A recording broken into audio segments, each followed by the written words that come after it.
Every time you see a robbery in a movie or something, it's always super impressive. They'll have like these incredibly well laid out plans, full blown Ocean's 11 type shit where they'll have like a getaway driver, 15 aerospace engineers on standby just in case they need them.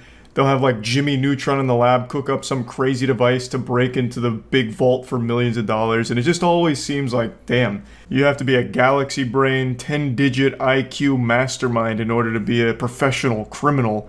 But then when you watch like a heist or a robbery in the real world, it's nothing like the movies most of the time.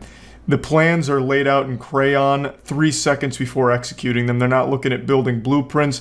They turn their brain off and just go fucking wacky. They get insano style. So like they'll just run in there, like grab like 5 things and then just like shuffle out the door, and that's the extent of it, and then they get caught 5 minutes later. And today I saw a robbery that I think is probably one of the worst ones ever recorded. It is just, I feel bad for the guy. Like watching him rob it is agonizing because it's so incredibly slow. This dude robbed a Little Caesars in like -5 times speed. I felt like I was watching an NFL replay while watching this man try and rob the cash register. They filmed him for over 1 minute and 30 seconds. He just sat there trying to rob them.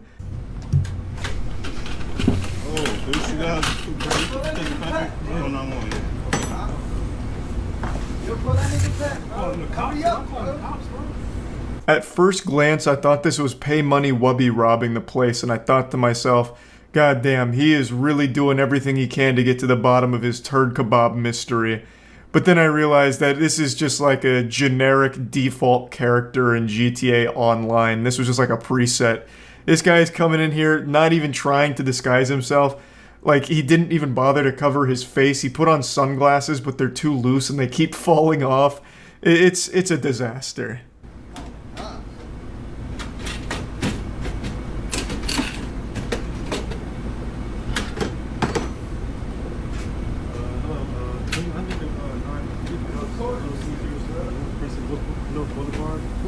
It's like robbery ASMR. He's not talking. The employees are just kind of making fun of him.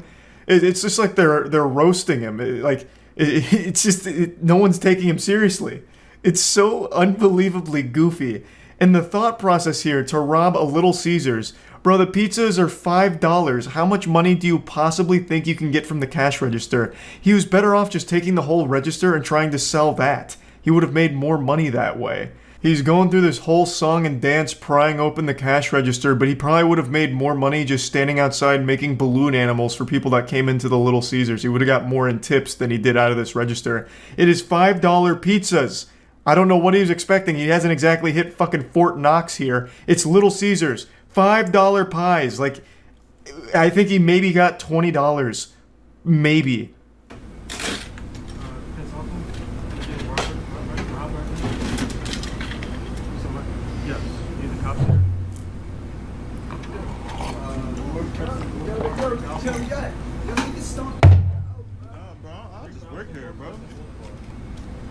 That's all you getting, bro? $60, bro? I absolutely love that response from the employees. No, I just work here. Like, I'm not gonna risk my life. I'm not gonna beat this man's ass and risk, getting myself in trouble for the sake of saving $60 for Little Caesars. I don't care that much. I'm not paid to be like a fucking Little Caesars gladiator and fight for Little Caesars honor.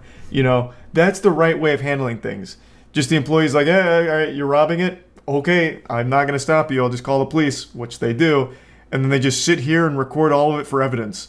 And this man just keeps flashing the camera with his whole goddamn face. They did the absolute perfect thing here in this situation. Take that whole shit. Let me get some. Yo, this nigga really just sitting here, bro. Yo, that's all you gonna take? Don't touch me. Don't touch nothing. Don't touch nothing, bro. Don't touch nothing. No fingerprints, huh? Yes. Yes, This is where it gets so good. So this guy with all 3 brain cells and every neuron in that goddamn barren wasteland of a head starts firing, and he's like, oh my god, I left my fingerprints at the scene. I know what happens next. I've watched CSI Miami. So he goes back in and tries to wipe down the register. As if the fingerprints are the main concern here. Even though he's flashed his whole face with no sunglasses to the camera like 8 times by now. And he's doing all of this in the slowest speed imaginable. He's entered cruise control. It's like there's so much evidence here, and the one thing he's concerned about is fingerprints. So he goes in and tries to clean the scene. Very thorough job too, but greed gets the best of him. He became gluttonous, so he goes in for more money, leaving more prints. We're next to, we're across the street from Dunkin' Donuts and the Family Dollar. Come on, so seek the whole register. We're next to, no, we're next to. Yeah, so he grabbed an extra like $3 there and then tried to wipe down those extra prints, but kept missing the areas that his greasy paws were touching, and then just skedaddles in the slowest getaway of all time, just barely walking. He would have been faster if he crawled away. Like, Jesus Christ. All in all, I can't imagine he got more than 20 bucks. The guy in the video said 60, but I don't believe that. There's no way he pulled $60 out of that fucking register. All in all, he spent like a minute and a half emptying a register, struggling the entire way, looking super stupid just to walk away with less money than the register costs for repairs, and risking jail time. If he had spent this long just collecting quarters from a wishing well, he would have made more money. That's all you gonna take? No, bro, you don't work here, bro. Don't get into nothing, bro. Ain't Don't worth touch it. nothing. It ain't Don't worth it. Yo, the store is shut down. The store is shut down, bro. Yo. I've never seen a robbery where at the end of it, everyone's laughing at the robber.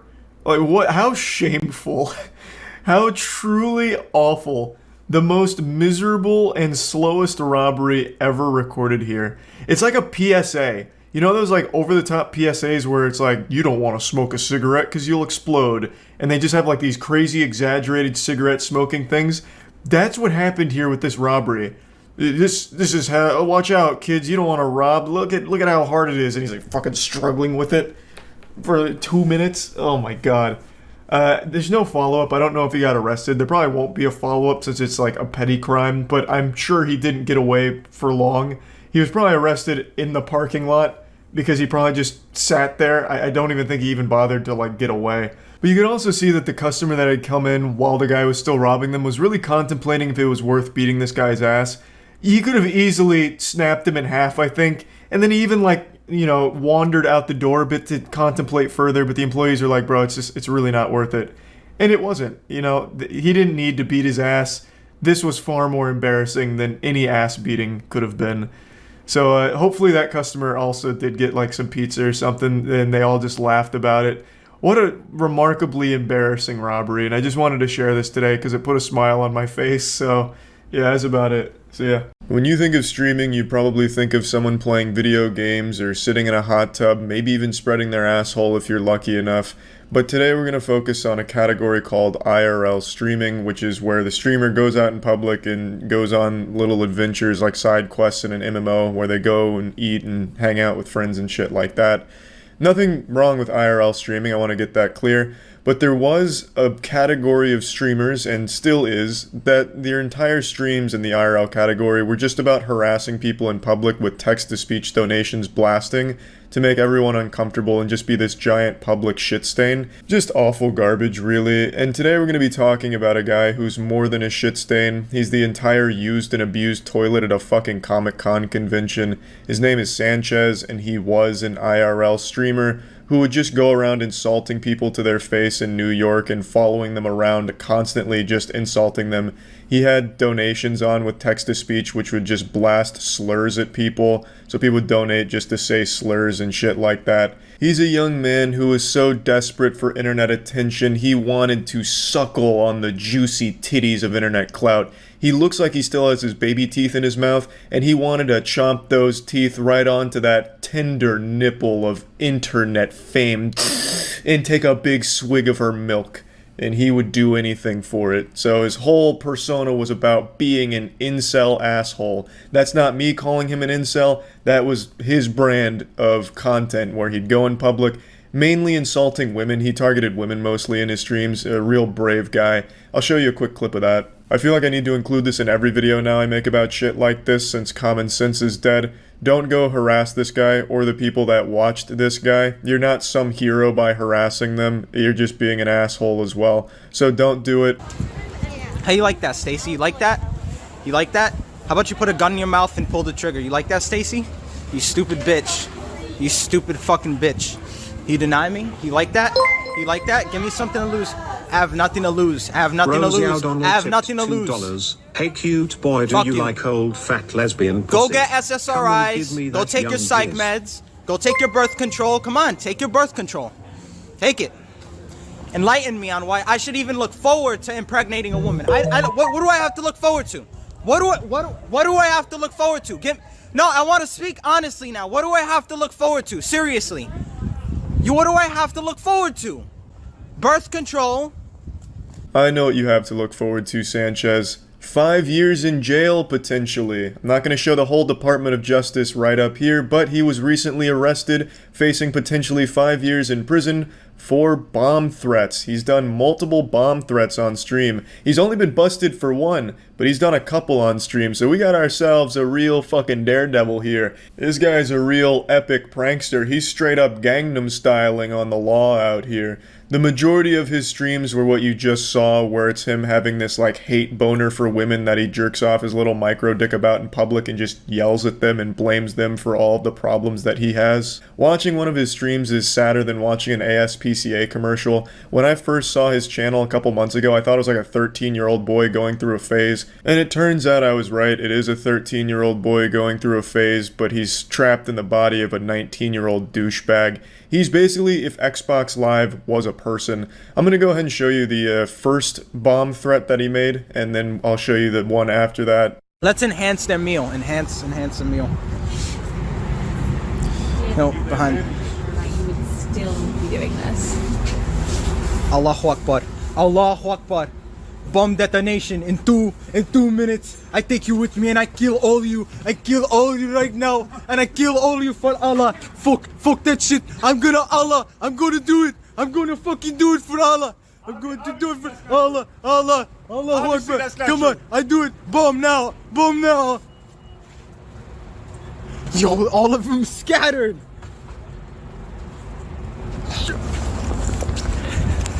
Yo, yo.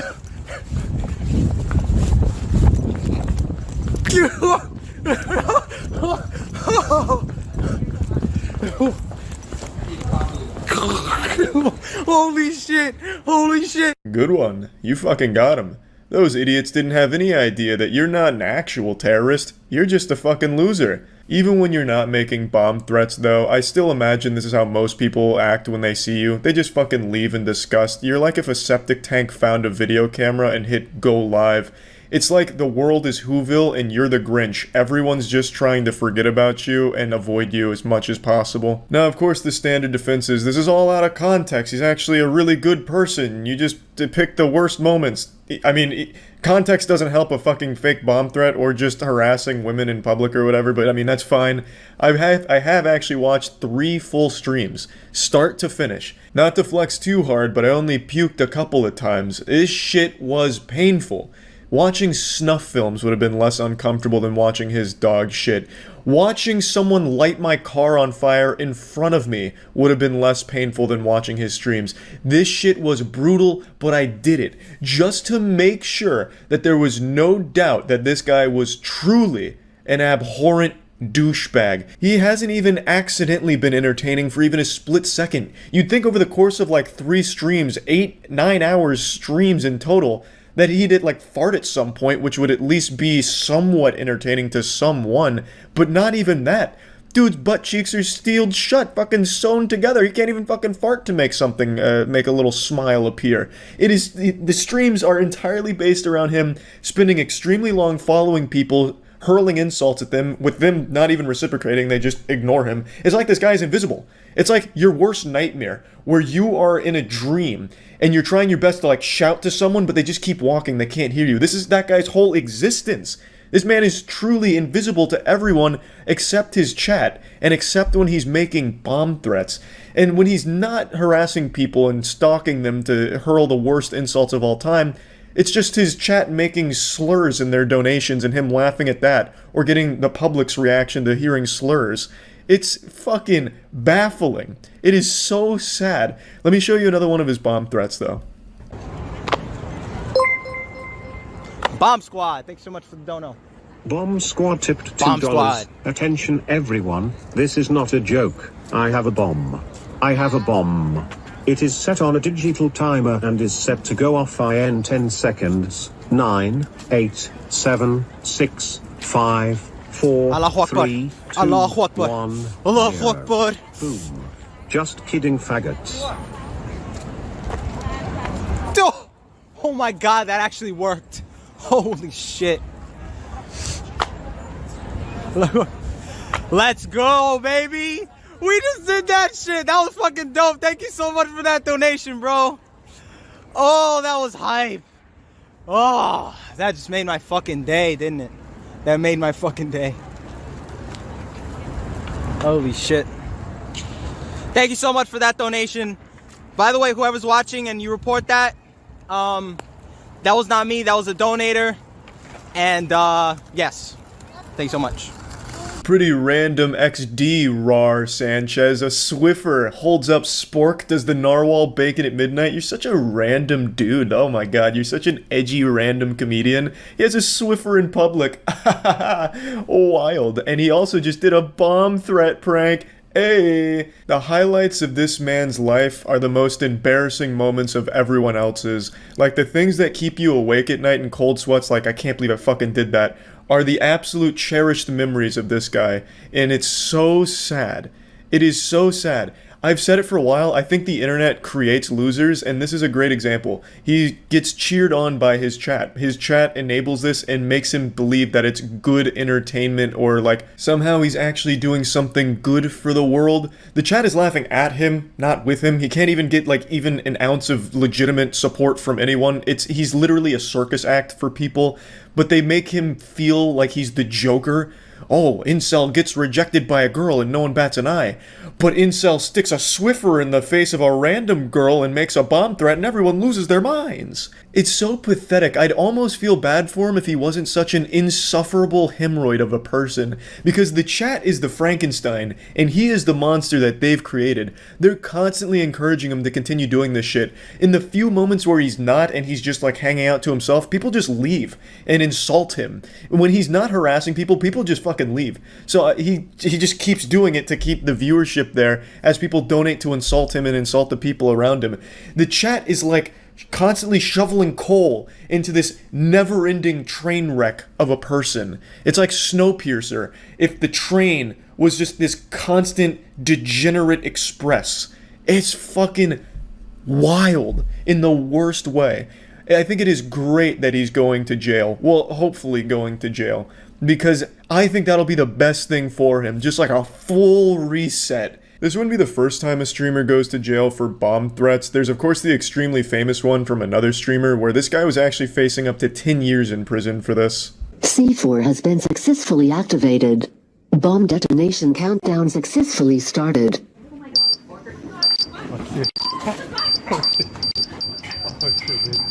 He did go to jail for this, but he didn't finish out the entirety of the 10-year sentence, although I don't even know if that was the final verdict with 10 years. He was released, I think like a year ago, or maybe even less than a year ago, I'm not sure, but he went to jail for it. So this wouldn't be the first time someone goes to jail for this shit if Sanchez does face prison time.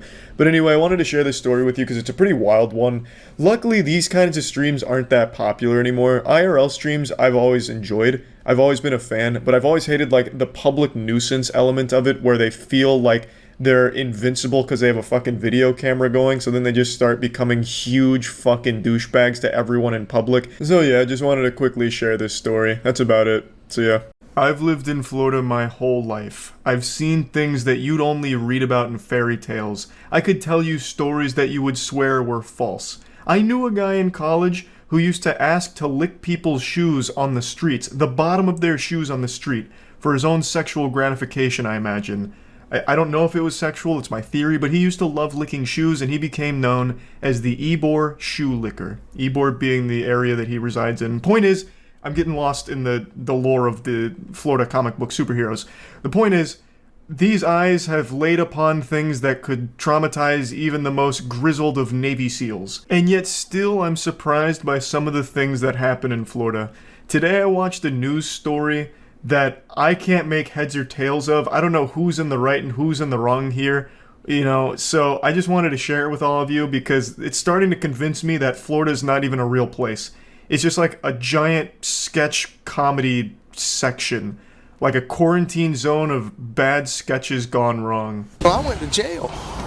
They come arrested me last Thursday. They were here. I lose them to animals, but I was not expecting them to lose them to my neighbor that was like my friend. So those are the main characters here, and I'll give you a quick backstory. So they're neighbors, and one of them killed the other's rooster. Now, the guy's claiming it was done in self-defense because the rooster was extremely aggressive, and he's facing potentially up to like 5 years in jail for animal cruelty. He already spent like 30 hours in jail for this. The other guy's claiming he did it just maliciously to kill the rooster. And we're about to get a lot of exposition here, so get ready. I didn't know to give it a 21 gun salute.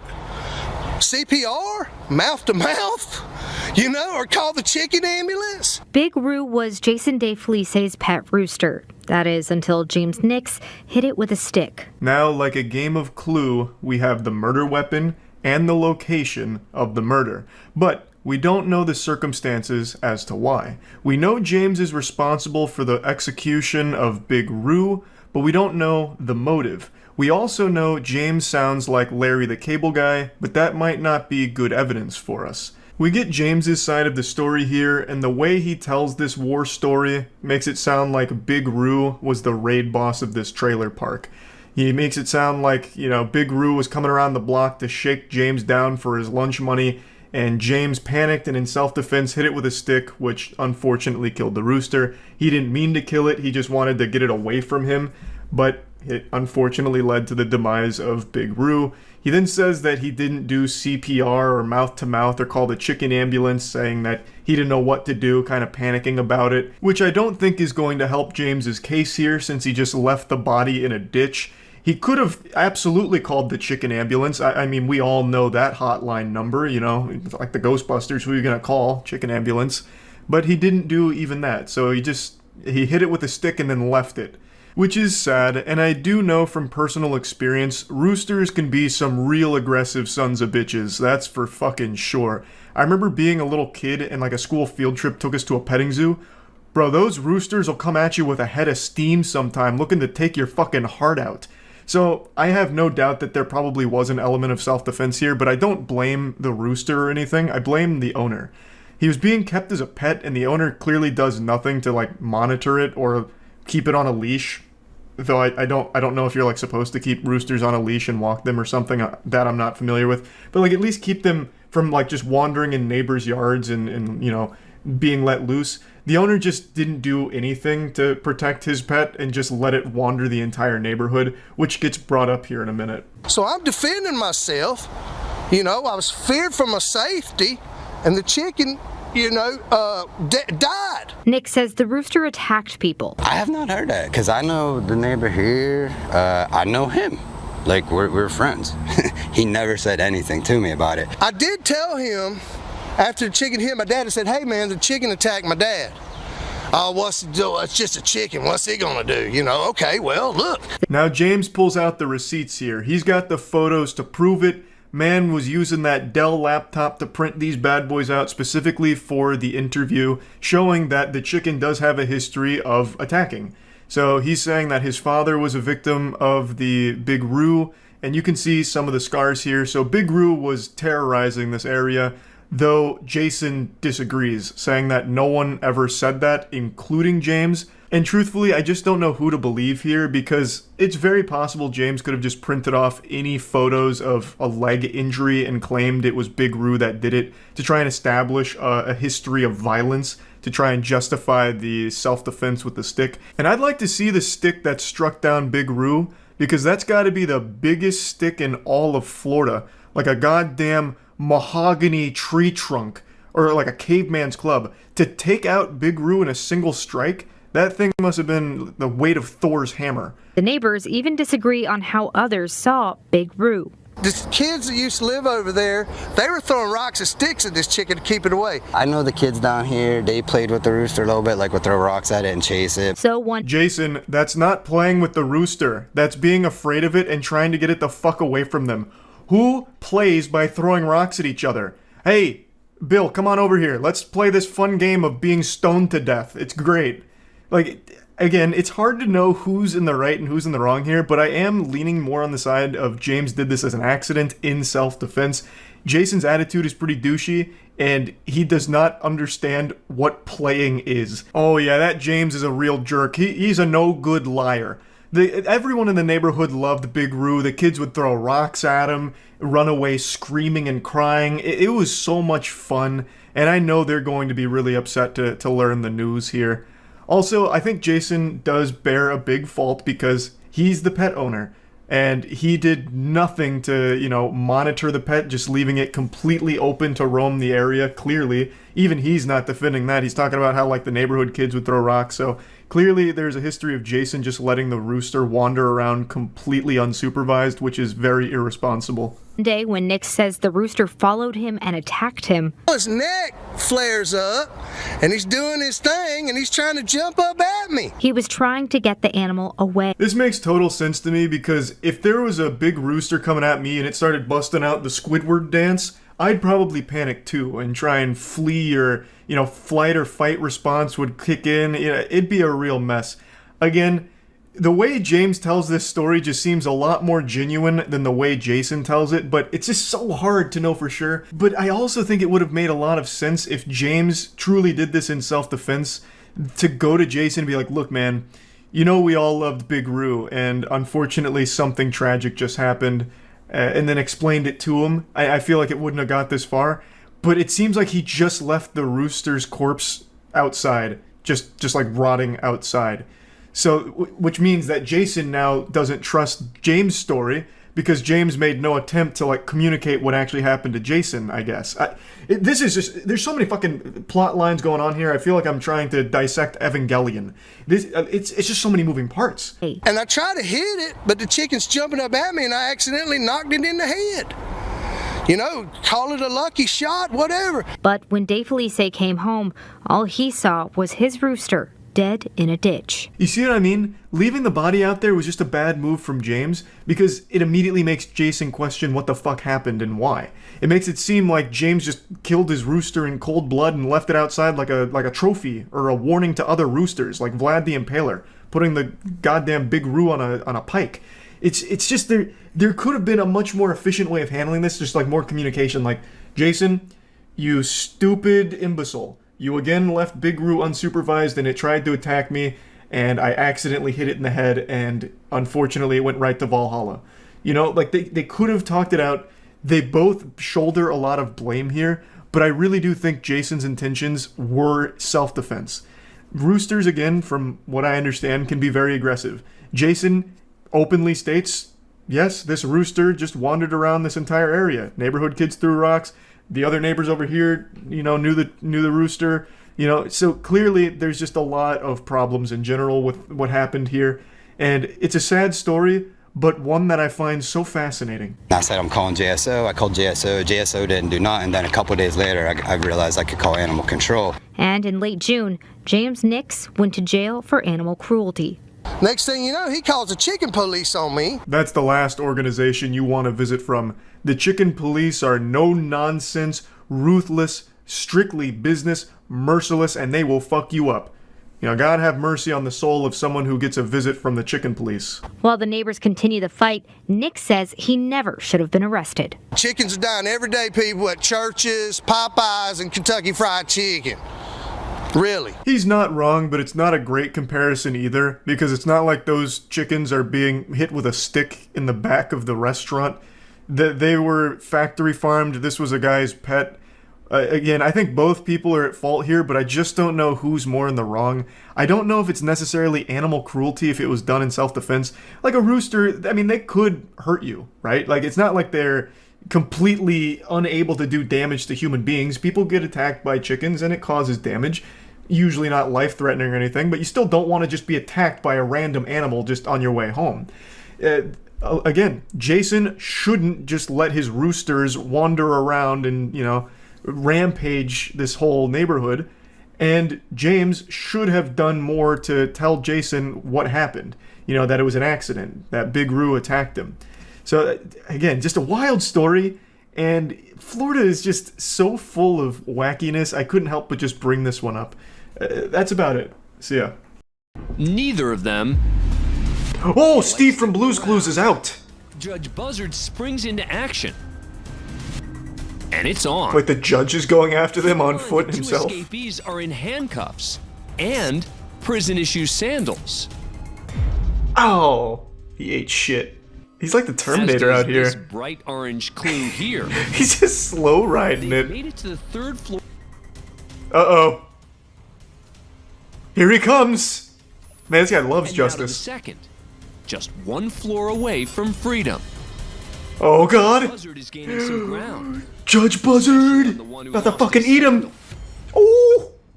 The judge tackles the lagging defendant just outside the Damn exit it. to the building. Both have second-degree escape added to Yep, their there you go. charges.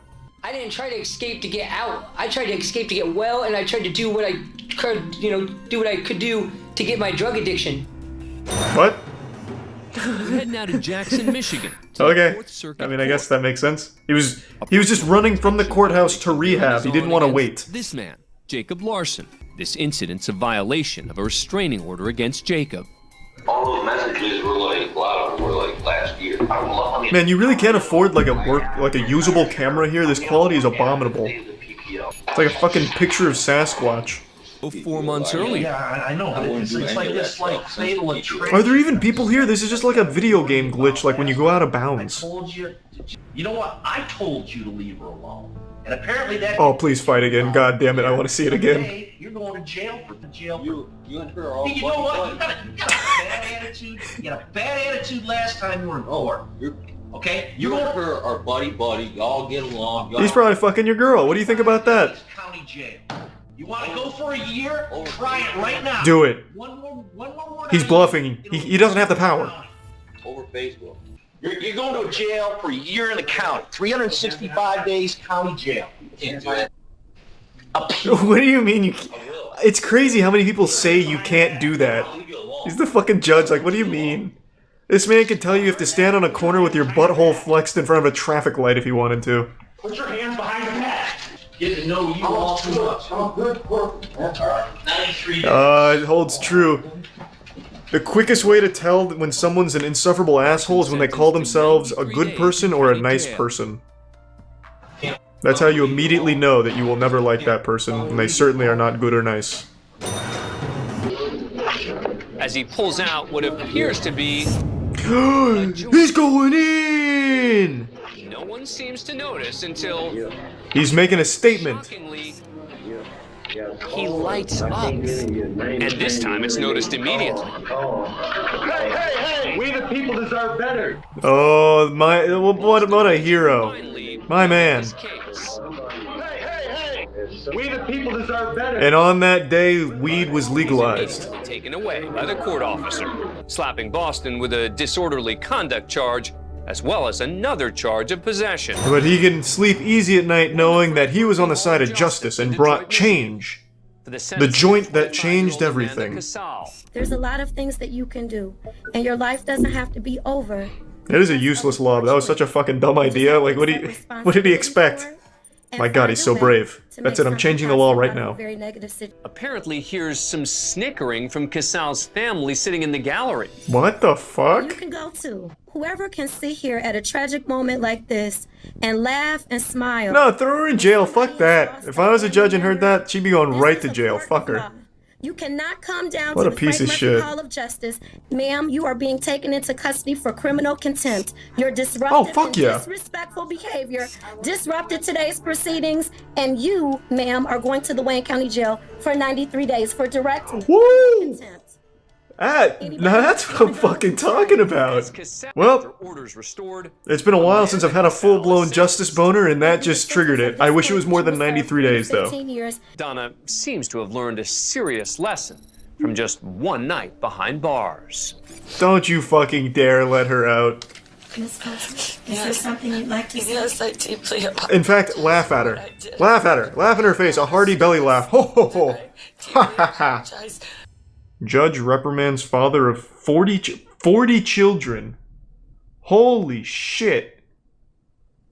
40? Next, we're in Miami, Florida, where Judge Nushin Safie's about to Thanks to Brian recognize a Kirst. familiar name on her bond hearing docket. Johnny Ray Smith Jr. Oh my God. These two have a storied history, and you're gonna hear all about it. In that same case, Smith revealed to the court that he had fathered more than 30 children. God damn. Remember, she was pregnant and she had another kid, so I'm at 40 now. Holy shit. All of a sudden, two people in the chat are like, wait a minute, it's my dad. No, listen, I never went back to the house. I never called. You didn't listen to anything I said. No, I did. I left. She seems a little interested. She's playful with you. You might be looking at another 10 children coming up soon. Smith's charges today, as well as the allegations before the court at this point in Just time. make it clear that my history with him is as a judge. Mr. Smith. You're not staying there, correct? So what is he here for? Just to like brag about how many kids he has? Mr. Smith, just Bitch, answer there were yes or 2 no. kids. Condoms, use them. Okay. That's for fucking being a nuts. fan of Court Cam. 40 kids. Holy shit. Man caught with drugs in the courtroom, huh? filled with some kind of powder. He's not entirely sure what it is. So he has it tested. He snorts it. It turns out to be cocaine. Jackpot. So the court... Are these the potential suspects? And this man steps up to the gate. Watch closely as he moves his hat. One more time. Why would he bring cocaine here? And put it in his hat, of all places, the worst place to put it. Arrest. Thanks for being a fan of Court Cam. What a fucking horrible idea. That's like the one place and one hiding spot you would never want to use. Man gets 100 days for sassing the judge. Good. Let's see the sass. So I'm gonna raise the bond. I hope he earned it. I actually have a car that I'm trying to sell on Craigslist. Stop talking. I'm gonna give you a public defender. Michael Ray. Hey, he was just trying to sell his car. Next up is Michael Ray. He committed a crime just to plug his car. 4 charges. The county's requesting $25,000 full cash. Hey, thanks for the 5 gift subs. Everyone loves Ray. Thank you, Ray. You think that's funny? I think it's hilarious. Sarcasm won't get him a reduction, and the judge lets him know it. He's lucky I didn't hold him in contempt. Ray just had his bond doubled. Nice, let's triple it. But as he re-enters the hallway, And then he can negotiate it down. Hope I see him in the street. Bring him in. This guy's watched way too many anime moments here. He thinks he's like really badass. Ray's language isn't the only thing to upset the judge. According to court officials, the defendant also gave her the middle finger. When, sure enough, Ray comes back for more. Here he comes. Sir, I'm holding you in contempt for what you did. What you're holding me in? And so... You shut it, man. All right, you can take it back.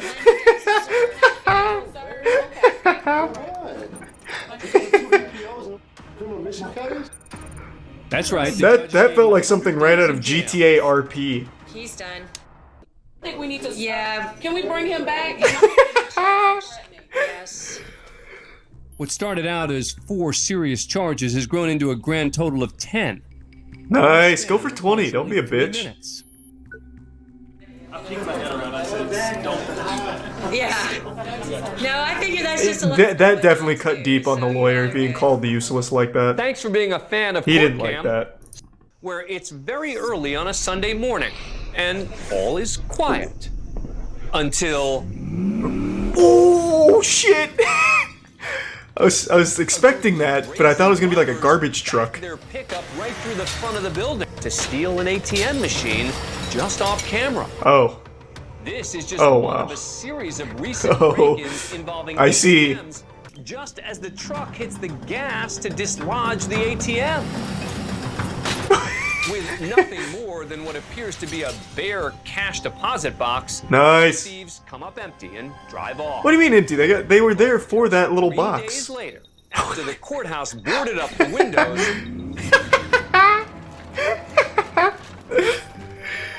This is some fucking straight up Tom and Jerry shit. finish the job. Angel Lopez, Thomas Ortega, and Toby Perkins are arrested and charged with theft. Could they have woken the guy in the top left up for his mugshot at least? Their lookouts. Thanks for being a fan of Court Cam, Subscribe to Holy A&E shit. So they actually did get money out of them? Isn't it extraordinarily difficult to actually break into one of those? Like, here, let me see. What would I type in to find that? Maybe this would work? Well, yeah, now it just looks like I'm planning a crime here. Defendant throws backpack at judge, and throws is capitalized, caps locked. Must be a hard Next throw. stop is the Cleveland Municipal Courtroom of Judge Marilyn Cassidy in Cleveland, Ohio. He walks up alone, carrying a backpack. Full of bricks. Just to launch at the judge. Oh. Uh-oh. Ah!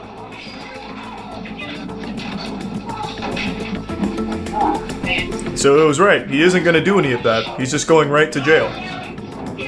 He didn't lie. How close was the throw, though? By hurling his backpack at her. Oh, not even close. Hit the desk. Quickly ducks, and meanwhile, Carson punches public defender Ooh. David Eidenmiller, who just happens to be standing there in the back of the head. He's then tackled by the I large bet man David with feels real silly. His court officers come streaming in to help. I better get out of the way of this potential danger. Shit, I walked right into his fist. And that big mystery man who came flying out of his seat and over the defense. Stone Cold Steve Austin. Carson. Well, that's Cleveland Police Union President Steve Loomis. Oh, I was close. He's eventually subdued, cuffed, and led out of the courtroom. He's charged with contempt of court and sentenced to 30 days in jail. Only 30, you Thanks know? for being a fan of Court Cam. You know, only 30 days for launching a backpack and punching an attorney? That's, you know, it could have been worse. That's almost a fair trade right there. Like, you know, he kind of came out on top of that transaction, really. Man escapes from courthouse in handcuff. Man, this happens so often. Oh, good move. Away from security and re-entered the courtroom. He picks the locks on the handcuffs. He strips off his prison-issue shirt. Wait, what? He actually got the fucking handcuffs off? He uses it to hide his handcuffs. He makes it to the hallway. Oh, wow. And after a quick look around, and continues barefoot through the courthouse. This guy just doesn't give a fuck. He makes his way to the lobby until he exits straight through the front doors. But within 2 hours, police catch up with him. He didn't get very far. At a friend's house. He went right to a friend's house, huh? Immediately taken back into custody. He looked pretty smart there for a minute with that shirt play. I'll go to the one place they'll never expect me to my mom's house. It's too obvious. They'll never check. Man tries to escape courtroom. Next, we head to Jefferson Thanks County to Tier 1 Court Nick. in Louisville, The Kentucky. prime suck. We are on the record. Once the testimony concludes, the camera, controlled by Judge Barry Willett, remains locked on the empty witness chair as the judge announces his decision. And then a ghost comes in. In its entirety.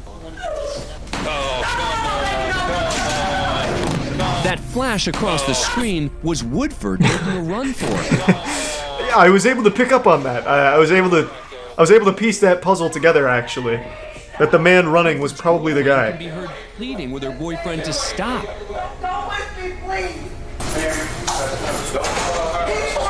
Yep. I'm a huge Mass Effect fan, except for the ending of 3. Deputies, The ending she is was terrible. caught up in the tussle to stop Woodford from escaping.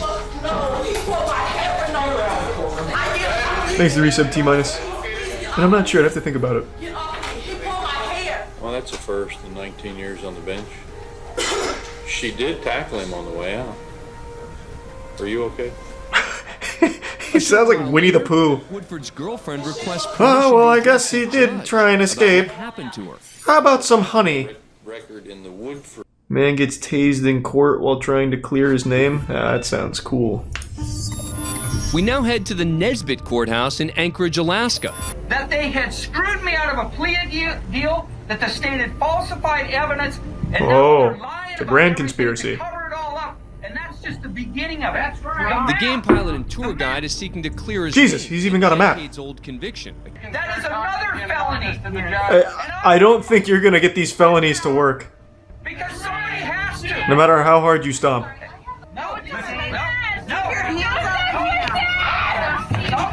Oh shit. Oh god. The taser wasn't on the map. Is that the judge? That looks like Slender Man. Who are we zooming in on here? Is that a cryptid? The judge opts not to intervene. He's a citizen of the United States. And leaves the court. I've had enough with you crazy Alaskan people. I'm going home. Haig's attempt to clear his name continues. I think he did a pretty good job of clearing his name, if I had to guess. Like, I don't, you know, I don't think they're gonna continue to look at him as a bad guy. I think he, overall, pretty good mission. Yeah, I mean, he took the map right out of Dora the Explorer's backpack, but it wasn't enough to convince the old judge there. He still got fucking blasted. Judge makes everyone go to jail for 30 days. Really? He was having a bad day. Back of the courtroom is Ingrid Berg, Hey, the Ingrid. defendant's wife. And sitting in the row directly in front of her is the victim's mother, Uh-oh. Peggy Gabbard. Ingrid's about to go nuts. Oh, Jesus, Ingrid! She just got clobbered. Whoa, boy. Whoa, now. Defendant's wife. Oh, did she get involved too? She's like 70 years old. Red purse, I told you to come up here. Put him right there. Ooh, the whole class is getting fucked. Your mind if you think you're going to try to stop anything in court. We got bailiffs in here to do it. And you're sitting in there in jail right now. And where were those bailiffs, William? What do you mean? This is insane. What? The incident ends with at least 4 people being charged with contempt. They were so behind. Mother, Peggy Gabbard. The defendant, Shane. This guy had to completely separate them. If you don't get 6 months in jail. Damn, William just Thanks said, for I want being to feel a fan big of today. Fort I want to feel real big. I'm going to send this 90-year-old woman to jail for 30 days. See if she lives. That'll teach you to try and protect your daughter. The teen addresses the court. I would like to fight for myself. Uh-oh. It appears this young defendant Uh-oh. play Perry Mason, but Judge Pulling a page out of Onision's playbook. That's a good idea. Very good, very That's not a good. smart play. New York Yankees, and you've never even learned how to play baseball. That's fine. Yeah, but he goes on Reddit sometimes. Let him do it. In this matter. Yeah, why can't we just let my son go to jail real quick? Fuck it. I don't even want to try. My job requires that I protect your constitutional rights. You as an American citizen. Oh god, he's going in. Holy shit, he's going raw. Stupid to know that what I'm trying to do is protect you. And Oh not boy. spell it out for you. Teen sues parents. Good. It's a broken family dynamic. And a good camera at this courthouse. Very interesting. And I'm asking the court to help her in this very difficult situation because they have. The dad just wrote down, no chance. And I believe that they are being negligent. Nope. Will not help. These statements that they. Uh-oh. One of the So it's a driving boy forces thing, of the huh? suit is that mom and dad don't approve of Rachel's boyfriend. Why, does he drive a sports bike? From a phone call made by Rachel's Smoke mother, cigarettes? Elizabeth. Isn't this case thrown out? She's 18. You're a real winner, aren't you? I really just want to all over your face right now. Anyway, Oh, I see. have a nice life. Jesus, okay, He well has then. some strong words for the plaintiff. That's a weird thing to say to your parents. I want to shit all over your face. It's like an Xbox Live insult. Where the mother is calling the daughter the same kind of name. So I would go. The mother threatens to shit all over her daughter's face. They're the ones who raised this child. This is the language that they're using in their household. Interesting. So who's shitting on whose face then? The web runs deep. Are we going to A family that shits together stays together. Fine, I'll look up the German mud wizard. Robed wizard taunts police struggling in mud. What is happening here? Did he deploy a quicksand? Is this guy an earthbender? What is going on? Well, he's very powerful. What is this? Prestidigitation? Like, goddamn. Oh! There he is! The wizard has been summoned.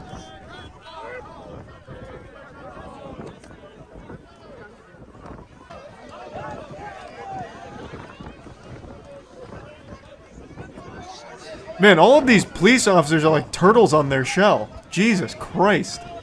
This is embarrassing. Oh, it's like toddlers when they're still learning how to walk. Are they all drunk or something? What is going on? There's no way it's that hard. This man's fighting for his fucking life. The Mud Wizard's gonna drag him back by the heels like a horror movie in a second.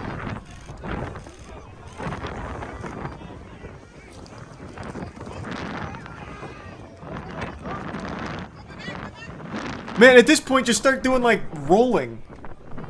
Like, it's like, oh, shit! It's like cow tipping.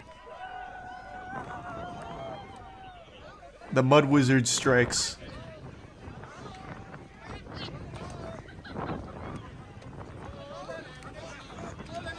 We're gonna need reinforcements. His tootsies are stuck in the mud. Whoever set up this trap, though, really did a great job. It's like some kind of holy barrier. Oh, no. So this is how it all ends for this guy, huh? He'll just be stuck here forever.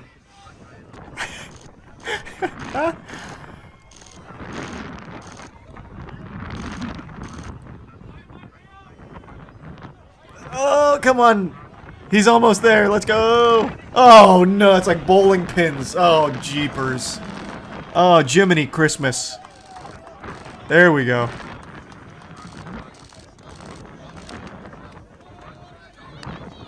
That's the Mud Wizard for you.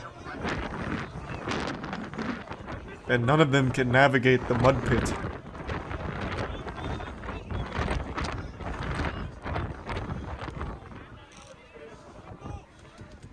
Oh, the Mud Wizard got him with a blast. Oh, there he is.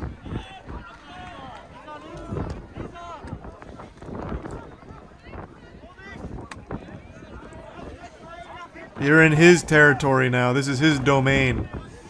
His spiritual pressure is able to run rampant here. This guy is actually being swallowed whole. He's gonna need to be airlifted out here in a second. He's going really deep. He's going straight to hell. Like, good lord. They're gonna need to get the chopper and a ladder inbound ASAP. And the Mud Wizard's coming. Oh god! Oh no! Oh lord! Have mercy! It's Radagast the Brown!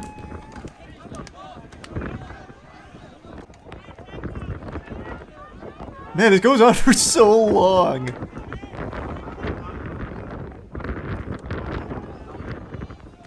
There we go. We got him. Mission successful. He gets to go home and see his family. Close call, though. Close call. We almost lost him. Wow. That was fascinating. Jesus Christ. Someone give me the lowdown. What happened here? Was this like a concert or what? Because I do remember there was also a filth wizard at a rave a long time ago. I also think it was Germany. There was a guy who dressed as a wizard and started playing in the mud and twirling around a baton and shit. It was a coal mining protest. Oh. Does anyone remember the Wizard of Filth? Damn, this is too new, so it's overriding the old one. Where is it? Does anyone know what I'm talking about? 2 wizards, 1 cup. Well, that's not the one. It was at a rave, and there was a guy dressed in a gray wizard's garb. It was raining, it was muddy, and he was just busting it wide open. I wonder if it's the same guy. I'd really like to find the video. Does anyone know what it's called? Is it just Rave Wizard? I tried Mud Rave Wizard, but it didn't come up. Oh, here we go. Wizard Gandalf at a rave. I think this is it. This is not the one. How often does this happen? This must be a very common cosplay thing for raves. This is pretty cool, though.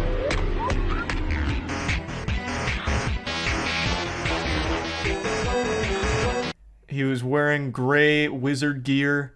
I think he even had a walking stick. And he was dancing. Anyone at all?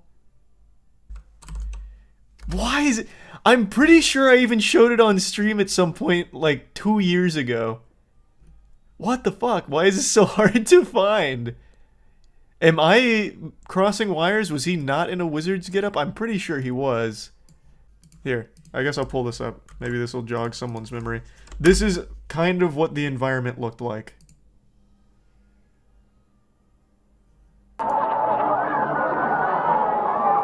But then there was a guy dressed as a wizard, and he was throwing mud, and he had a walking stick, I'm pretty sure. What the fuck? Are you... What? And... Man, what the fuck? No, it's not the Glastonbury Wizard. What? How does this fit anything I have said? I pulled this goddamn video up on stream years ago. Thanks, Resub Filthy. Why can't I find it? Did it get taken down? Was it not as popular as I remember? Hey, I'm gonna describe a video real quick. Tell me if you guys know what I'm talking about so I can find it. Have any of you seen Is it the Blippi video? No, that Blippi shit video, that was so good. It was a music festival. It was a concert. It was raining. It was muddy. People were throwing mud at each other, and there was a guy dressed as a gray wizard throwing mud at people. Oh, the one in Germany? Yes, that's what I thought. But I can't find it. I can't find it. Wait, I can find it. Okay, wait, cool. at the protest, you mean? No, that's Mud Wizard. I'm talking Filth Wizard. This was like a level 99 Filth Wizard. Oh, Andrew, shit. how could you think this was Mud Wizard? My bad. Yeah. It sounded nothing like it.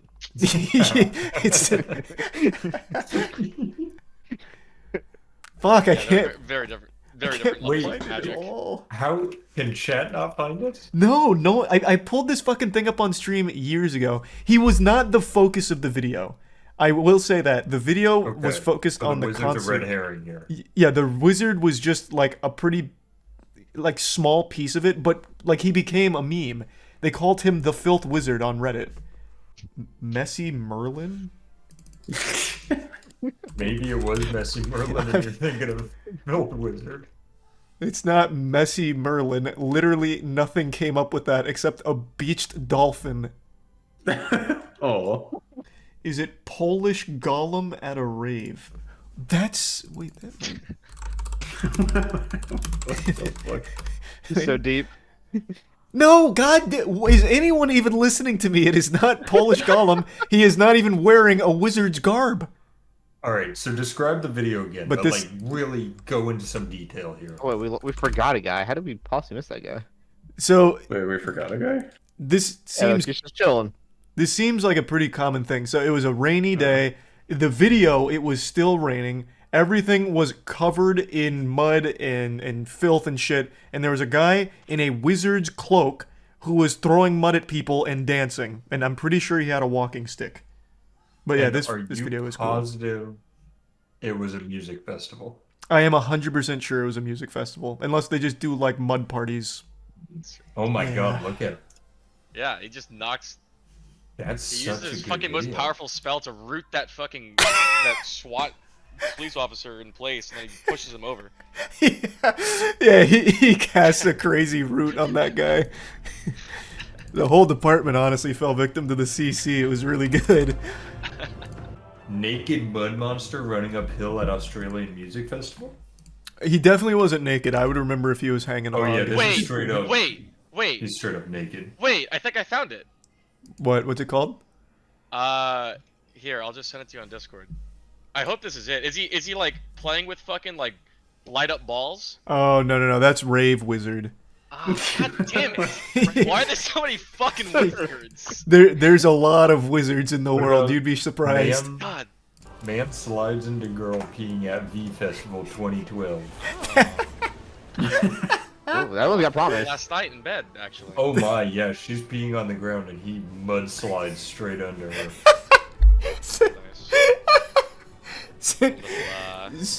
Send me mudslide pee. I want to watch that on my own.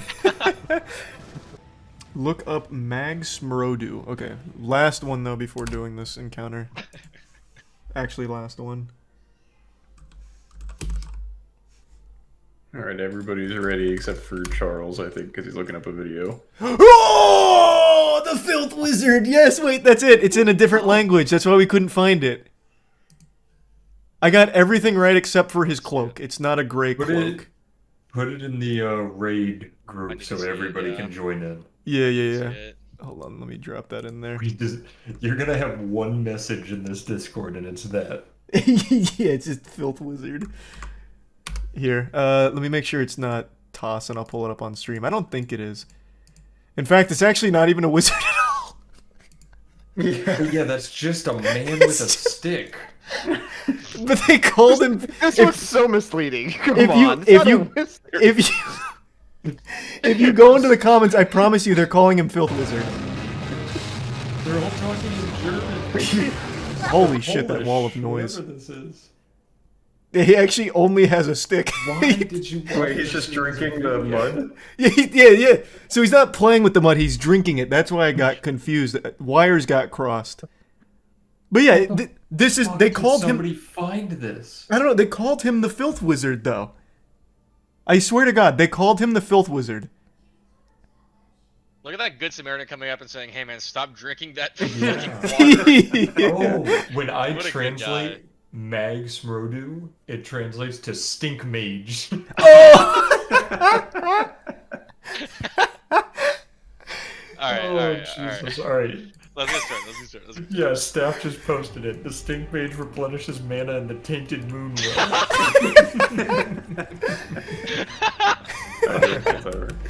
Let's get serious. The stink mage and his mana potion. The tainted moon well.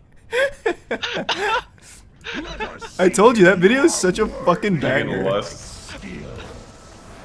Last night, some deviously clever thieves hatched a genius idea on how to steal an ATM machine using a forklift.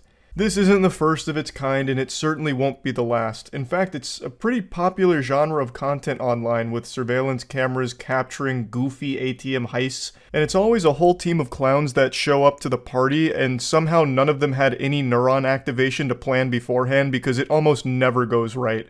It seems like ATM robberies are done exclusively by people that can't tie their own shoes, but then also somehow have access to the wackiest vehicles ever. Like, last night it was a forklift. There was one a couple years ago where they came up with a fucking excavator, actual heavy machinery, an excavator they used to carve the ATM out of a building, pick it up in its bucket and dump into a goddamn van. Like, I don't even know where they're getting it from. It's like they're playing GTA Online in real life. But yeah, it's always just so interesting. So I want to show you a few of them. We'll start with last night's forklift heist. This happened in Sacramento, and it's like something out of a SpongeBob episode with every villain is Lemons here. So there's only a couple of chess pieces on the board here. We have the white pickup truck on the top and the forklift on the left. Now pay close attention to that forklift operator, because he may be out here committing a crime, but he said, "God damn it, I'm not violating OSHA regulations." Robbery is one thing, but violating OSHA regulations, that's an unforgivable sin, and I will have no part in that, thank you very much. So that gentleman's in the proper forklift attire, complete with even the hard hat, and then he just fires this bitch into turbo drive. He engaged the NOS boosters and just gave a big wallop to the ATM, knocking it off of the pedestal there. And then he begins the second part of this incredible scheme that they've hatched.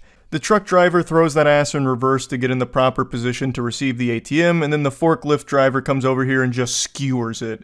He starts pumping it a little bit, hoping to get the tongs on the actual ATM unit itself and not just the outer casing. It's like an egg, and then the orange stuff is the shell, and what he wants to get to is the yolk in the middle.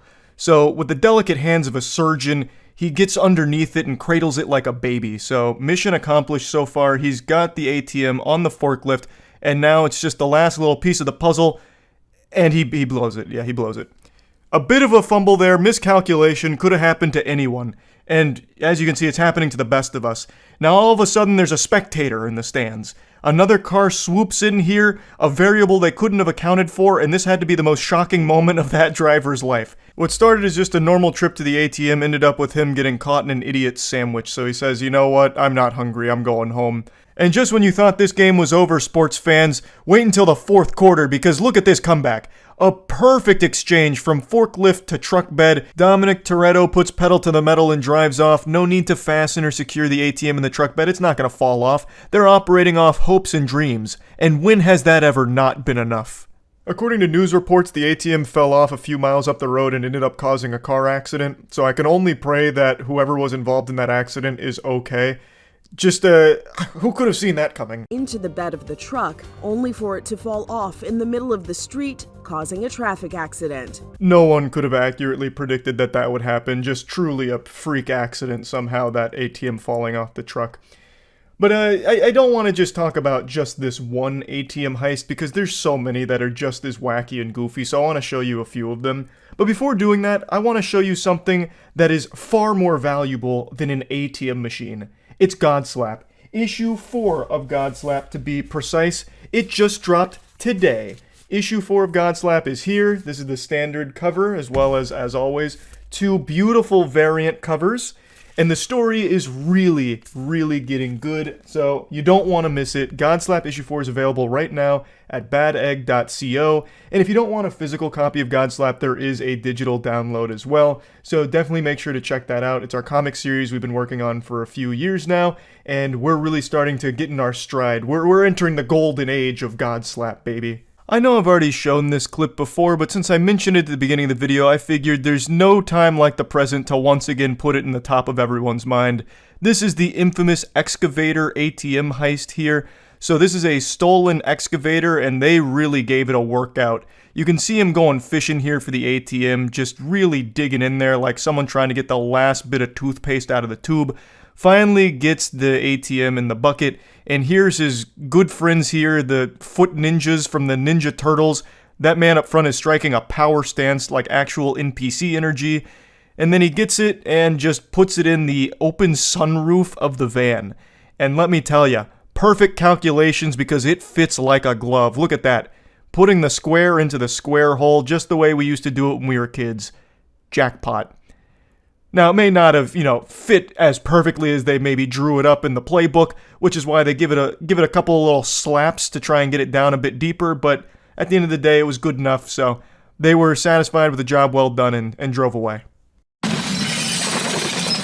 footage is shocking. A pickup truck smashes into a grocery store, but this driver isn't done. He goes on the other side and zooms straight through. When I first saw that clip, I actually laughed out loud very hard, which isn't normal for me from a YouTube video. I just couldn't even wrap my head around the thought process of the driver. Like, he accomplished the goal on the first try here. He got a strike down the bowling alley. He backed his truck up into the store through the doors the first time. So why did he pull out and do it again just for a bigger fucking explosion? Like, on the other side, it accomplished nothing. He had already done what he set out to do with getting his truck inside. I don't exactly know why he did that. That was absolutely a fuck you. This became personal. It went from an ATM robbery to a statement real quick. Why is this happening? Because crooks are after the ATM machine. They load it in the truck and they're off. Now, this one doesn't use any fancy schmancy machinery here like a forklift or an excavator. Just good old-fashioned spit and elbow grease. Just 2 dudes being men, picking up an ATM and putting it in their truck and driving away. No need for elaborate planning, no need for even a single thought to enter your brain for this one. Just, I want ATM. I drive truck through and pick up ATM. Okay. Actual caveman brain idea. With the use of brute force, brazen ATM thefts are happening all over the country. This whole video from Inside Edition is mainly a montage of wacky ATM thefts, and you can see that They brought out a timeless classic strategy here with, once again, the forklift, but this one's got a little pizzazz to it. They're hitting us with a razzle-dazzle. So they're doing like a little balancing act where they're just like, they got a fingernail on the ATM machine with the forklift tongue, and he's just like kind of balancing it on the way out and like holding it back and driving away slowly. It's like something out of the circus. It's actually very impressive. There's real talent behind the wheel of that forklift. This isn't something that anybody could just get up and do. There is a real passion for their work here. And dare I say it, they even seem a bit considerate. They said, you know what, I want the money from the ATM, but I don't want to cause too much damage in the process. So I'm just gonna real tenderly pick it up, balance it, and just get away with it. I don't want to hit any walls or anything. He didn't come in here and just start fucking slapping it around like the last guy in the forklift video we saw from last night. This guy came in here with a real delicate touch.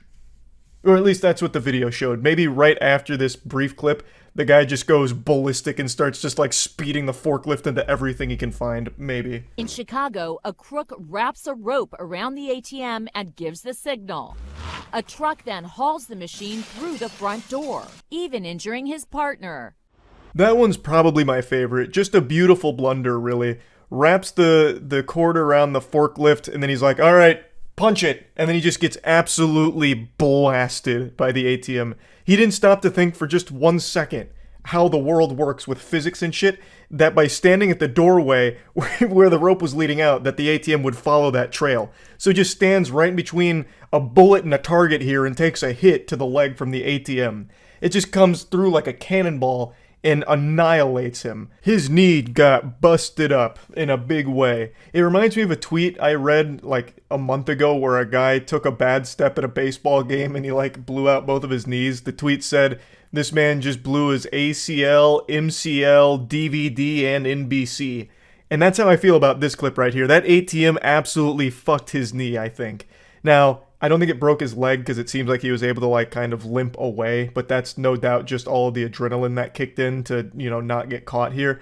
But yeah, I think that clip is by far the best one so far from these ATM heists. So yeah, I just wanted to share a few of these with you since the forklift one just happened last night, and that's really about it. So yeah. Thief falls through store ceiling twice.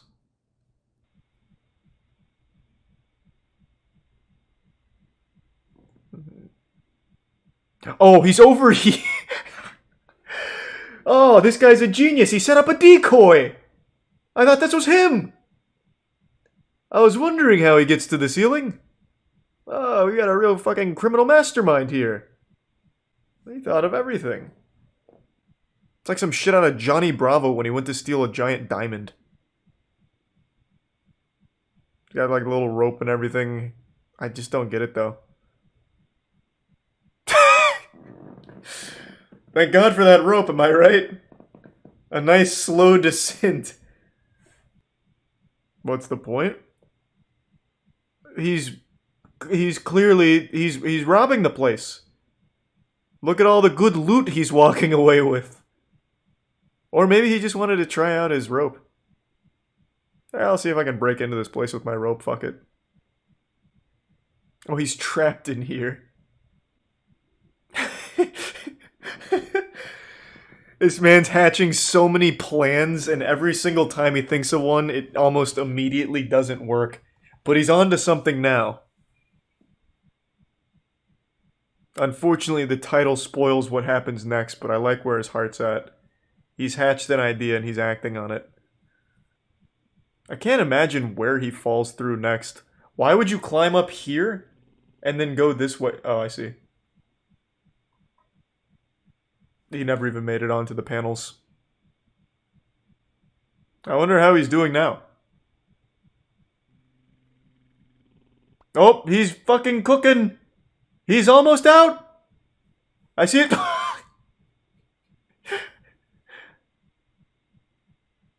Alright, we were close on that one. I think one more time, and we should be free. Man's gonna just call the cops on himself to let him out. What do you mean if you know the whereabouts of this subject? He's still in the store. It's become his sarcophagus. He hasn't left. Just check the store. Oh my god, he falls through the roof as well. Or the ceiling. Man, how many fucking people fall through ceilings? I used to do vodka Coke. That was always my mixed drink of choice. Cheap. And it just tasted like drinking very cold Coke. Very unpopular mixed drink though. None of my friends liked it, and every time I ordered it at the bar, they always very confused and gave me some shit. So the owner's trap was locking all the doors? He's delivering some really strong kicks there. That door is putting in work. Oh, and he's going with the old horse kick as well. This is not his first rodeo kicking down a door, but he has never fought an opponent like this. That shit is vibranium. So what is he even doing here? It doesn't look like he was even trying to rob the place. It looked like he was escaping. Oh, that's rough. Oh, there goes the hammer. Are we sure that this belongs to just like a normal shop owner and not somebody that was like torturing this guy and he finally got an escape going, only to get trapped in the second phase of the solve trap? Because it didn't look like he was even trying to rob this. He's getting really close.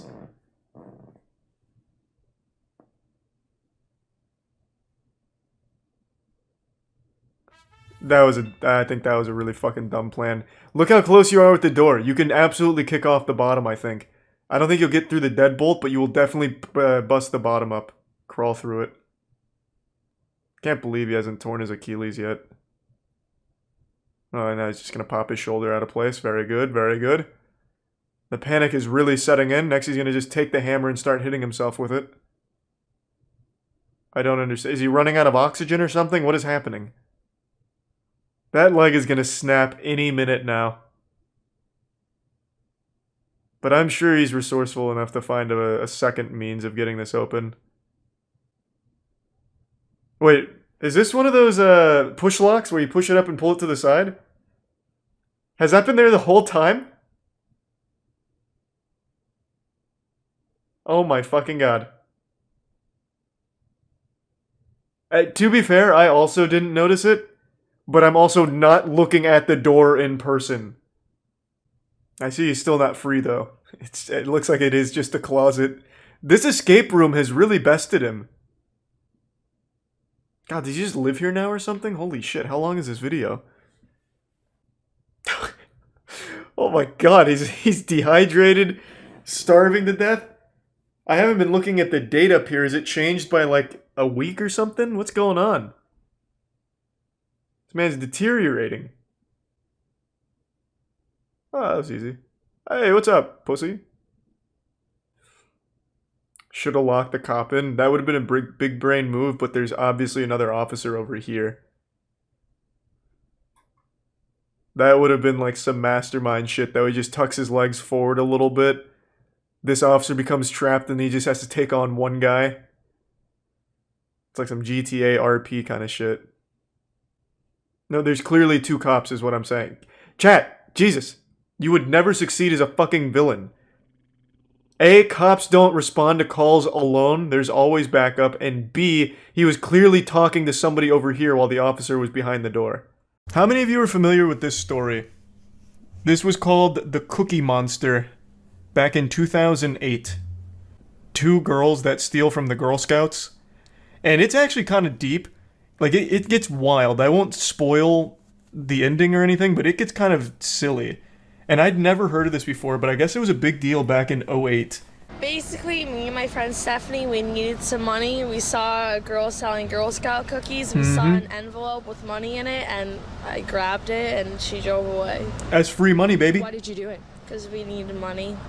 We just wanted money. What did you... I think the Girl Scouts should be traveling with like a safe, like a lockbox maybe, and armed security guards. Because this is not the first time I've heard of them being robbed. It seems like that's kind of common. Like they set up their Girl Scout cookie stands outside of Walmart or Publix or something, and then someone just comes by and fucking mine. What about the people who would say, all right, you know, it's one thing to steal money, it's another thing to do it from a 9-year-old girl selling Girl Scout cookies? I mean, money's money. I mean, I feel bad it was a 9-year-old girl, but There was $150 in that envelope, and I wanted that money, and it was mine. How brutally honest. Like an actual comic book villain. Out here teaching life lessons. $150 easy payday. The only problem was we got caught. And I would have got away with it too if it wasn't for those meddling grocery store security cameras. I just want to say that I'm sorry for offending the Girl Scout organization, but other than that, that's it. I like the word offending there. As if that was the problem, like she insulted them and they took it personally or something. Instead of, I apologize for stealing from the Girl Scout organization, it's, I'm sorry for hurting their feelings. So, pretty smart criminal overall. But she's not the star of the show. This was mainly the sidekick, the Robin to the real Batman, Stephanie Woods. I mean, some people might say... You'll see her in just a minute. I heard one person that well, it's not her money. I mean, it is. Girl was selling it, but it's not like she was gonna make that money, so it doesn't really bother me. The only thing that bothers me is my charges. Those neurons now. are not firing. What was the other crime that you had been charged with? Domestic battery. Oh, huge. Pretty much, we just there saw she the is. Girl Scouts with their little protagonist. table, but it's a crime. I know it's a crime, but it was an easy crime. it was easy. True. It was sitting right there. I mean, there's Literally taking candy from a baby. Like, you just stealing from a 9-year-old? Like, what are they gonna do? Put up a fight? No, sir. Well, who's a 9-year-old gonna beat? Not an adult. No shot. Like that. Yeah, that's easy crime. She's not wrong. She's making a great point. What a fucking maniac. there's a lesson learned now, but what's the lesson you say that you could learn out of this? probably not to get caught, or maybe not to steal. I mean, do you have any remorse about stealing from a 9-year-old girl? Right now, no, because I'm kind of pissed because I have charges and we had to give the money back anyway, so now I'm pretty pissed. Net loss, But unfortunately. I mean, some people might say it's... I don't feel sadness for that little girl. I mean, she's getting a lot of money right now from people who feel bad for her. So Is she in the same parking lot? I just noticed she like pointed over there. Are they still selling cookies? Like, once this camera comes off, Stephanie Woods might just make her way over there, just meander over and steal a couple extra envelopes of cash from the Girl Scouts. Return to the scene of the crime, lightning striking twice in the same place. After this, a few years later, she got arrested again. Still can't get rid of the Cookie Monster name, by the way. It's what she's forever known for. And sentenced to 6.5 years in prison. Not from stealing from Girl Scouts this time. That was just her gateway drug to a harder drug, heroin. So, yep. A pretty expected conclusion, if I'm being honest. You know, this is something I think a lot of people saw coming. But she must have hired Saul Goodman because initially she was facing 9.5 years. But she took a plea deal, so it worked out for her. 6 years, rent-free, long con. True, she won't need to worry about gas money in jail. She's out of jail now, though. This was 2014, and she served 6.5 years, assuming she did the whole sentence. Like, she's out. So if your daughter's in the Girl Scouts, tell her to sleep with one eye open, because Stephanie Woods could be right around the corner. She's like the boogeyman. Being smart has its drawbacks. Yeah, that's what I was thinking, too, listening to her speak. Like, damn, she's quite intelligent. One of those true criminal genius masterminds. A victim of her own hubris, unfortunately. What happened to the other girl? I don't know who the other girl was. Stephanie Woods was really the star. I don't know shit about the other girl. I couldn't find any info on her. Maybe someone in chat knows, for someone that's a little more familiar with the story than I am. In 2009, she was also arrested for robbery and kidnapping. She pleaded guilty. Man, I tell you, you steal money from the Girl Scouts one time, and then all of a sudden you're shooting up heroin in the bathtub and kidnapping kids and robbing other places. She stole like $400 from a gas station as well. Girl Scouts set her up. Oh yeah, maybe this was entrapment. Like the Girl Scouts deliberately left an envelope with like $150 like sneaking out of it on the side of the table, and they all turned around in order to catch some would-be thieves. You might be onto something. That's how they got my uncle. Fun fact, they also dine and dashed to Denny's 3 weeks earlier. The vid on it is called Girl Scout Cookie Money Theft. Okay, I've got to see that. All I could say is that I'm really sorry. Stephanie Woods seems contrite, claiming she's been turned into a cookie money monster. The 18-year-old convicted just days ago. They actually brought from a Girl Scout. They brought the Girl Scout in to testify? Yeah, that's the bitch that stole our money. That fucking heartless fiend. Yeah, that's her. I recognize her. Put her in the slammer. Even though I think it'd be really unfair if I got 60 days in jail. A 17-year-old What do you mean? who's yet to be charged was with her in both the Denny's and Girl Scout thefts and was. Oh, now we get to learn about the take sidekick? stand, but Wood's attorney was nervous. She was going to turn against his client, so she took the plea. The family Days, despite this flip of the finger and then shove of our camera last week in court.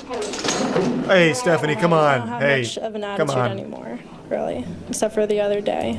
But that was just anger. So what can I say?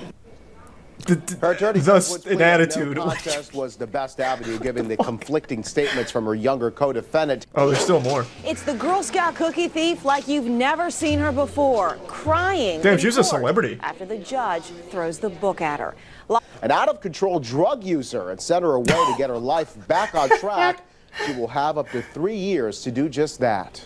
Holy shit. The road for 18-year-old Stephanie Wait, what the Woods. She fuck? arrived- Wait, so she was sentenced even before the 6.5 years? Wait, did I just miss that in the article? So she just bounces from prison to prison. So she had a 3.5 year sentence before the 6.5? There's still more? From juvenile detention to the county jail, more punishment for Stephanie Woods, the so-called Girl Scout cookie cash thief. Another sentencing for Stephanie Woods. I'm adding an extra year because I just hate the letters from your fans. Ordered Woods into custody and into drug treatment, but Judge Cohen says it should stay, and he gives Stephanie 3 days in jail as a deterrent. The judge, I think, did the right thing. I really do. Damn, what a story. Yeah, that shit is deep. All starting from stealing cookies from stealing money from the Girl Scouts. Wild. Crazy how it all ended up. Well, I guess not really crazy. Kind of expected. I really do wonder what her friend's doing. I wonder if she also had this kind of trajectory. She was given 2 years of probation for the drugs, after which she committed 10 probation offenses, including violating curfew, hanging with criminals, lying to her probation officer, giving an officer a fake ID, not doing community service, and stealing $400 from a gas station. Allegedly. That also could be a false flag operation from the Girl Scouts. We don't know for sure yet. Spooky vid time? We can see what Mr. Nightmare's up to, sure. 5 most disturbing videos taken in an attic. Of course, it'll usually be dismissed as house settling noises, because who would ever imagine that someone or something would actually be up in your attic, or God forbid on your roof, right? Ooh, hold on, before this gets going, I think I already know one he's going to show. He's going to show that one we watched a while ago from Inside Edition, where the neighbor made a secret passage into their attic in order to watch them sleep. And the guy put in like a GoPro camera to watch him, and it's just like this weird bald guy who looks like Schmeagol from Lord of the Rings, just like crawling through and looking down at them. You guys remember him? Man looked like he was perpetually covered in a thick film of grease. And then he got arrested, and I think his the punishment was he's not allowed to do that again. Like, I don't think he went to jail or anything, he's not allowed to go back to their house. It was basically, hey, can you not go into their attic? He got caught because the father noticed one night that there was a light coming from his attic, and it was the guy with a flashlight looking down or something. It was crazy. Shit was wild. He's a tier 1 crustacean. Well, these videos may make you want to install cameras.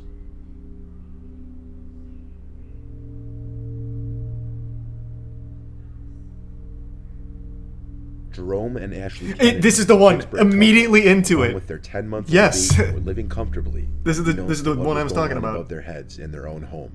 The row house next door that was being renovated was owned by 73-year-old Robert Havrilla, who's described he literally looks like a guy that would be crawling in attics. Like, this is the attic boogeyman. It's like he was born in there and never left. So he keeps trying to find his way back. Yeah, fuck yeah. Immediately into this one. Very reclusive and known to keep to himself. Jerome was in bed one night when he heard noises above him in the attic. The kinds of noises that weren't just house noises. Yep, he knew there it somebody is. was up there. Then he noticed a light shining through a pipe, as if it were searching for a place to look through. So Jerome installed a surveillance camera in his attic, and a day later, caught on tape was many people's worst nightmare. His neighbor Robert in his attic, carrying a power drill, looking into the bedroom. His neighbor had made a removable wall to gain access to their attic. It wasn't just the attic, though. Jerome also found perfectly round holes in the common wall between the two row houses.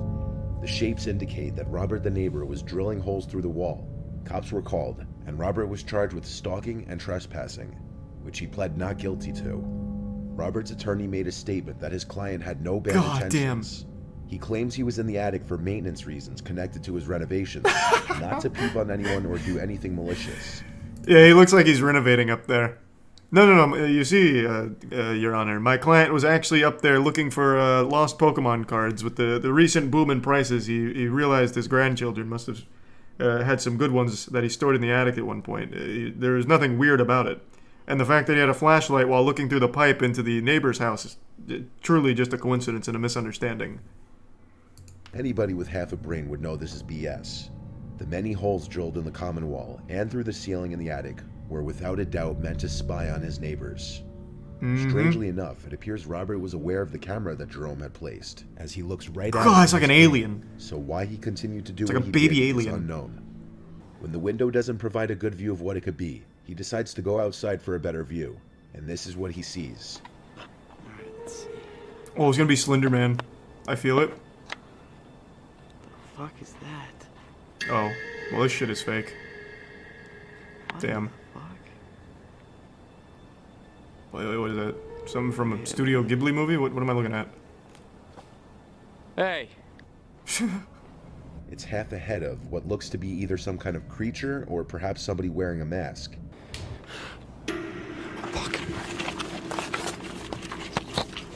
Oh my god!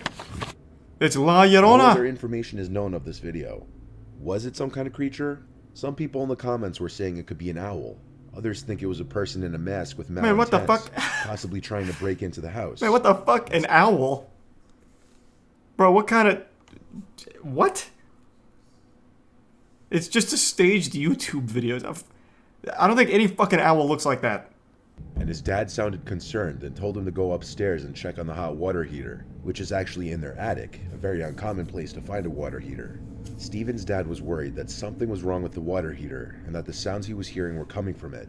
So Steven obliged and proceeded to go up into the attic, but not without recording. Well, there's another fake one. Mr. Nightmare has always done, like, real shit from everything we've seen. And the first video here was real, but the last couple here have been fake. Or at least this one seems like it's about to be Steven fake. checked the water heater and saw that it was completely fine. He then appeared to be leaving the attic, and that's when he heard a sound that caught his attention.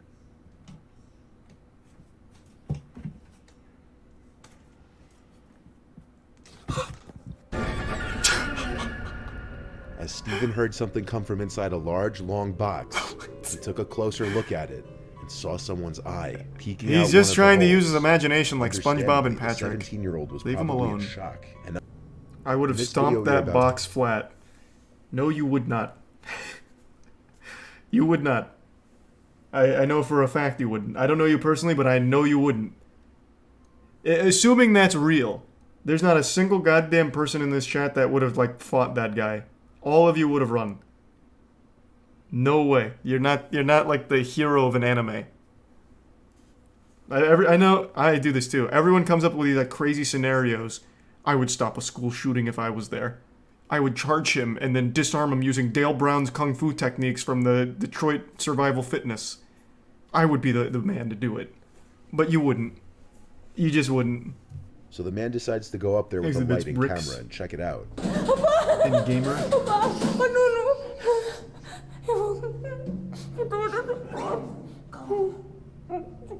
Is that Ray William Johnson? The man looks around for several minutes but doesn't see anything out of the ordinary. As the wife is clearly very distressed and scared, the man maintains a calm, reassuring demeanor about the situation. What's going on with the audio? They're going through a tunnel? Oh my, wait, that was actually Gollum. That is literally Gollum. It appears to be the wrinkled, gray face of an old man, peering down at the couple for a very brief moment with an eerie expression. It quickly disappears back into the darkness above, going undetected by the couple.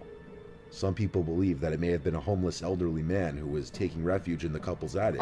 No, I don't think it is. I don't. This is like a weird stock asset of, I guess, Dobby the house elf. That is not a wrinkly old man. This dude, like, looked down the ladder like a boss fight in Dark Souls. He just, like, swung his head over out of nowhere. It's not like a wrinkly old man. Plus, the guy that went in the attic would have seen him. Gotta climb on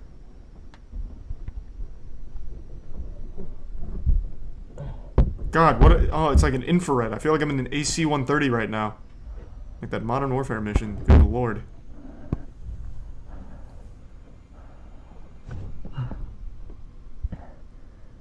These are the shingles. Hey, thanks for the 5 gift subs, gamer. Appreciate it, man. Here's some Gorski. Wait a minute, that's the same goddamn guy that was in the other attic. What kind of cryptid is this? The attic bald man? Oh my god.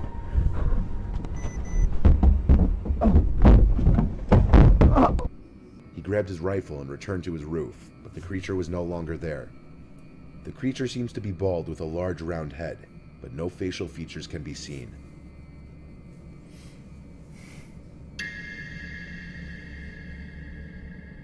Damn. Well, one of those videos was real. The other 4 were also real. Goddamn, there's an epidemic right now of rakes living on people's roofs, I guess. Fuck, we're gonna have to do something about that. Yeah, I'm just pretty fucking mad and wanted to vent. Florida is America's asshole. It fucking sucks here. I have left my house 3 times in the last 4 months thinking that by doing this very simple act that an actual fucking baby could accomplish with minimal whining, that the coronavirus cases would start to slow down, kind of like they have everywhere else in the world. But Florida is full of so many brainwashed, vapid, revolting, idiotic ghouls that it's not only increasing every day, but setting new records every fucking day for the coronavirus here in Florida.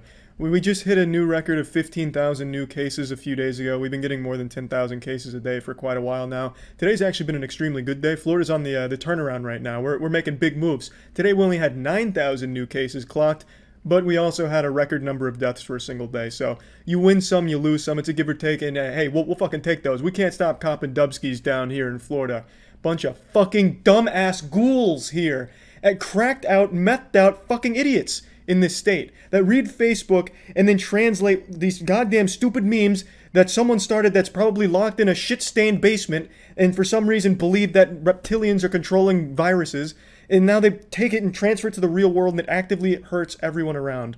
It is such a fucking upsetting circumstance in this godforsaken state, if you can even call it a state. I don't think Florida's a state. This is a goddamn laboratory. And what we manufacture here is coronavirus. I know a lot of people are saying, oh, when's coronavirus gonna end? Can't wait for coronavirus to be over. Fuck you. I promise you, for as long as Florida exists, coronavirus will not only exist, but will absolutely thrive. We are a coronavirus farm. More than that, we're a coronavirus fucking personal trainer. We're teaching coronavirus how to become better and more effective by just being really fucking stupid. But, you know, it's not all bad. To be fair, there's actually a lot of good news in Florida. We just reopened Disney World, so, you know, the world of dreams, baby. The Magic Kingdom is in full effect again, baby. So come on down. There's never been a better time to visit Disney World during a pandemic. My dog probably understands more about coronavirus than these fucking stupid people that are out on the streets protesting it and shit. Speaking of anti-mask protesting, let's go ahead and take a look at one that happened yesterday. Let's see what kind of high IQ intellectuals we're dealing with at these protests.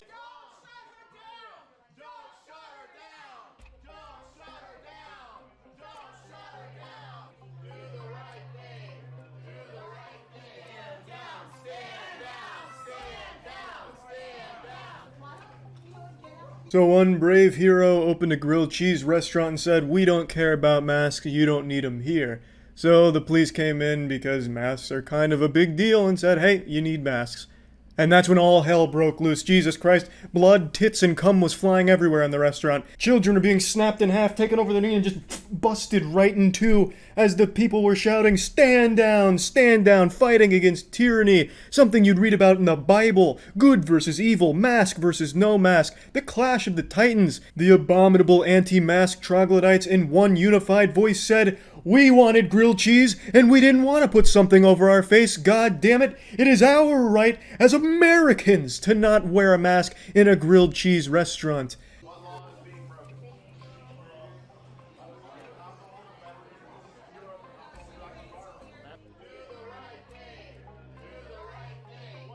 It's wrong what you're doing. It's wrong, America. This is America. This is America.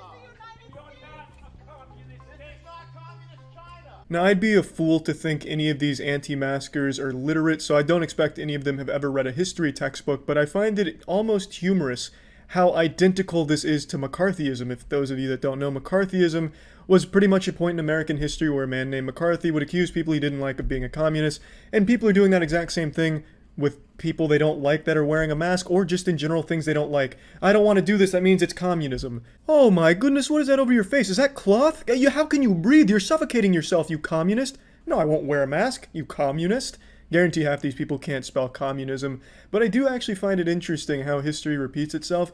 I know growing up you'd always get told, oh, we have to study history so it doesn't repeat itself, but I always thought that was a load of dog shit because I mean, it didn't make sense to me. Why would history repeat itself? But now I see I was just outright wrong, and it does actually seem to repeat itself, which is pretty fucking wild. You want to call me selfish for not wearing a mask? I want to say to you, all the people calling me selfish, you're the one who's trying to force me a medical procedure so you can feel more safe. Chris, I don't only want to call you selfish, I'd also like to call you a homunculus. I think if pathetic was a person, it'd look a lot like you, Chris. Out here striking like an Uncle Sam pose here, calling putting a mask on your face a medical procedure. Yeah, you're not only selfish, Chris, you're also very dumb.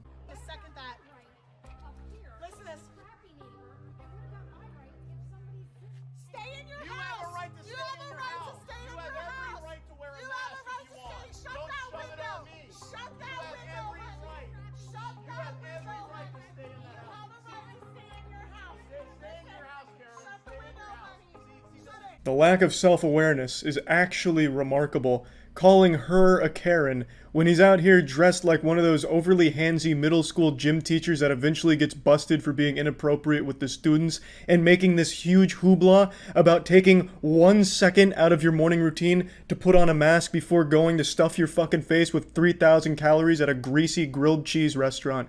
Yeah, she's the Karen, Chris.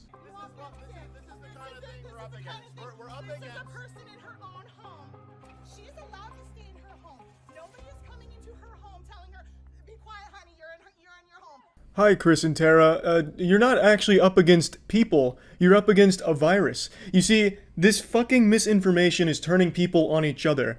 Mask versus no mask people, as opposed to the actual issue at hand being the virus. These people like to believe that they're not perpetual failures, but in reality they are, and they're also sheep.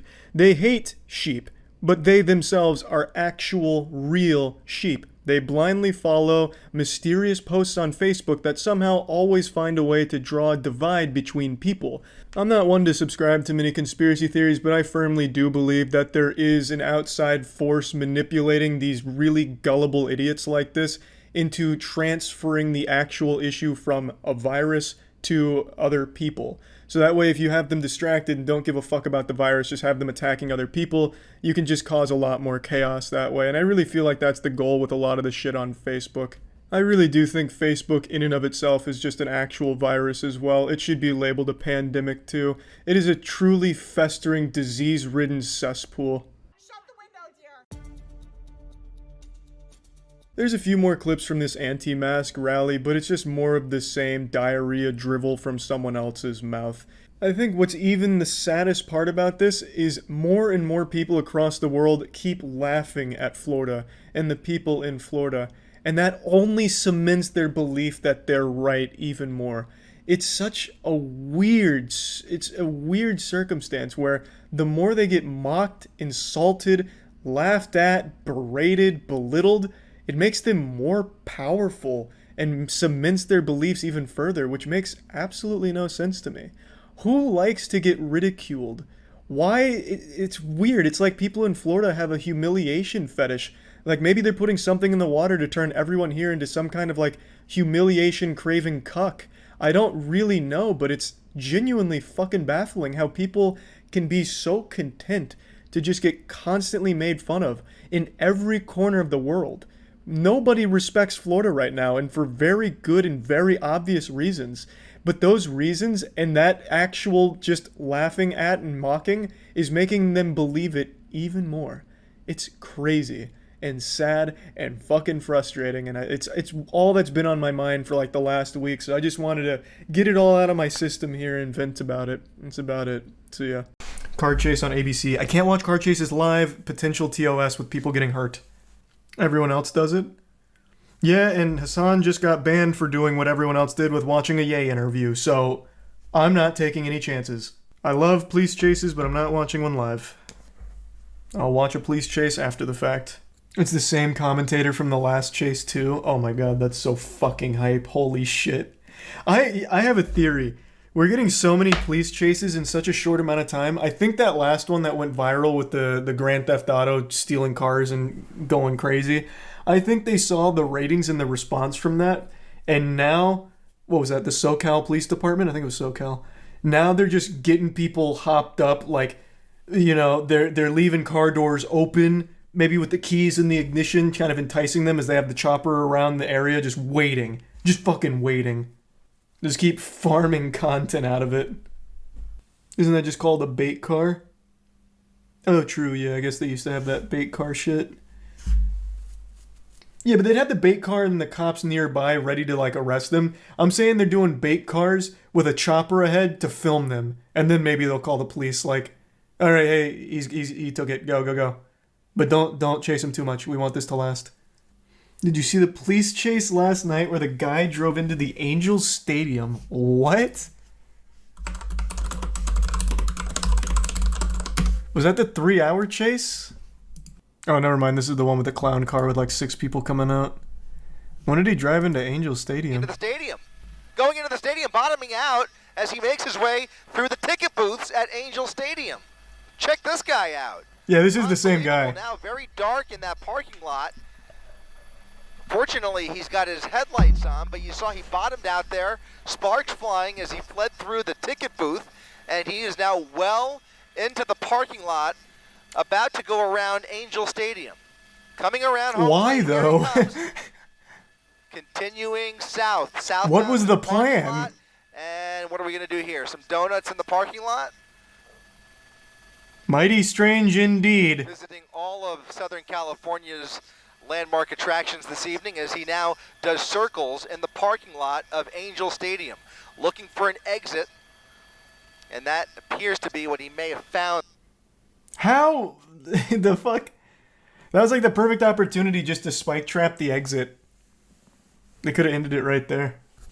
LAPD just gave up the car chase just now. The guy won against the cops. You can watch it now.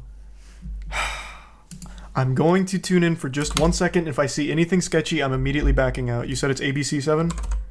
Alright, fine. Onto the 5 oh, it's the boy wonder. The police chase commentating expert is back. Valley left before he ends up in the Newhall Pass. And so I suspect how did he escape? Gradually coming close with that cross traffic there. He's on a Jesus, this has already been going for 30 minutes. That does not have a name, but he is just about a block south or half block south of DeSoto Avenue. To give you an idea of where we are, you can see the helicopter.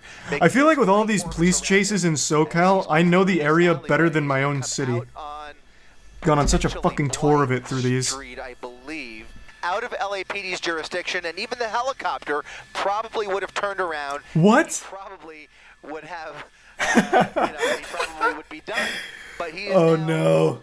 Off the freeway in the San Fernando. Is that how that works? They have like an aggro range, like it's World of Warcraft? LAPD's jurisdiction, giving that actually, World of Warcraft I don't think has aggro range.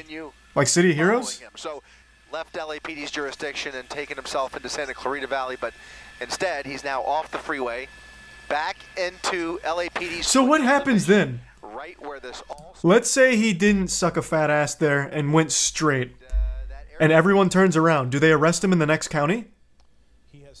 Like, just forward his information to them and they arrest him there? Yeah, they put out an APB? Okay. It looks like it's red in the other direction. I can't looks like tell. it's red. He's at a red. Okay. There's a green light allowing that. He's obeying traffic laws? Southbound 405. He's in the right lane on the northernmost lane of Roxford Street. Yeah, this is live. And we'll see he basically is fixing. I'll watch the conclusion to this. It seems like a polite chase. He's just waiting in a red light. He could either go. He's in no rush. We'll see what he does here, crawling through the intersection and going with those Oh, he's listening to the broadcast. He's listening to the broadcast. He heard the secret. He heard the cheat code of going back up here and getting to the next county. He heard. He's listening. He is now entering their jurisdiction. So CHP is going to have some fun with this. Oh, no, wait, I misunderstood. He's going the wrong way. What this guy is up to. I thought this was going all the way around. CHP took the bait, but Took the bait? What do you mean? Resources and it's fucking 3 a.m. They just want to drive fast for a little bit. I get it. Southbound, They're like, fuck it, boys, let's punch it. Southbound 405, Mark. What's at play here? And you never know. If they pit maneuver this guy, I'm going to have to back out immediately because this is a high-speed pit maneuver, a huge chance for injury. Can't stream that.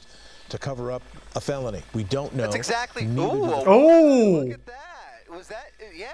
Okay, he just got off. So he got off. The two continued, but he still has. That's still a black and white. Yeah, he's got one straggler on him still. Unit right behind him as he gets off. I love how impressed the commentator gets. And that's interesting.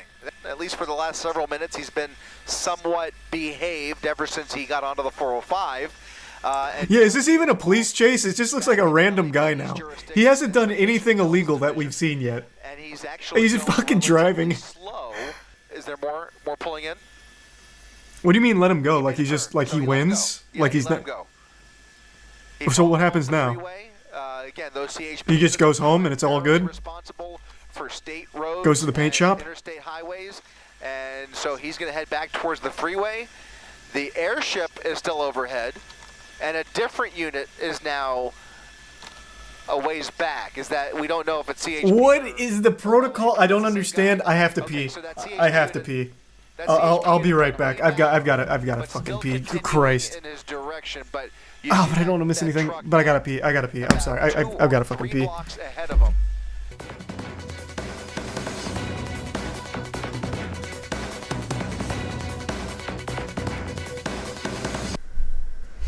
Alright, I'm back. Wait, what? What just happened? Did he deploy an EMP? What's going on? They lost interest, they gave up, he just won. What? Pursuit, and it is no longer a threat to the public, it would appear, because he has slowed down. Our coverage will end now. We thank you very much for watching. We'll see you back here tomorrow night on ABC 7. Good night. Wait, so is the crime forgiven? Because it was a pursuit. I don't know what he was originally being stopped for, but he evaded authorities. He ran from the police. Is it all good? Like he wins? That's exactly right. And at least at one point, they were willing to. No, they just arrest him later. Okay. Imagine if that was a rule, like, if you outrun us for 45 minutes, we forgive your crime. You lose your stars. That's crazy. Wait, that is actually nuts. I don't think I've ever seen that. Then again, I'm new to the police chase scene. Can't say I'm overly familiar with police chase protocol. I'm very new to this genre. Yeah, that's what I was thinking. Like, if they just plan on arresting him later, like they deem he's not a threat anymore due to the obeying road rules, like, if they plan to get him later, that assumes that he's in his own car. That could be a stolen car. It could be fake plates. That seems like an interesting protocol. In case any of you have been feeling a lack of self-esteem or a bit hard on yourself, I wanted to show you a video that will prove that no matter what's going on with you, you will never be as pathetic as the man I'm about to show you. This is a video that I've thought about for quite a while now. This happened in 2013, and I'll think about it and just remember, you know what? At least I'm not that guy, and hopefully it'll do the same for you. So this is an attempted robbery here by the Hamburglar. He's doing us the favor of showing us his face before putting his mother's pantyhose over it. And then he comes back into frame looking like fucking Goofy here, about to commit a felony. He's got a brick armed and ready, launches that bad boy, it doesn't work, he panics, trips, falls a couple times, and then scurries off. One of the finest crimes our nation has ever seen. A smooth operation. This is up there with the Zodiac Killer when it comes to mysteries. In fact, this man was never caught. Probably because the detectives were too busy laughing at him, but they never did catch this man. He could be out there still terrorizing meat stores to this day. Throwing bricks, bowling balls, perhaps even dropping full grand pianos through them, Looney Tunes style. This menace is still out there.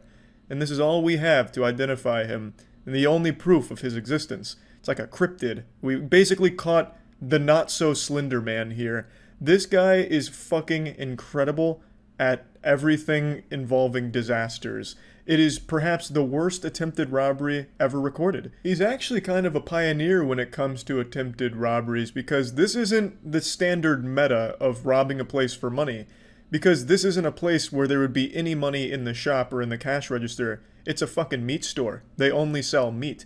So the only motivating factor here, the goal, wouldn't be money, it'd be more meat. Which is truly innovative, I would say, in the crime game. Just look at the way he's dressed. He looks like he's trying to audition to be a backup dancer in an old Bee Gees music video.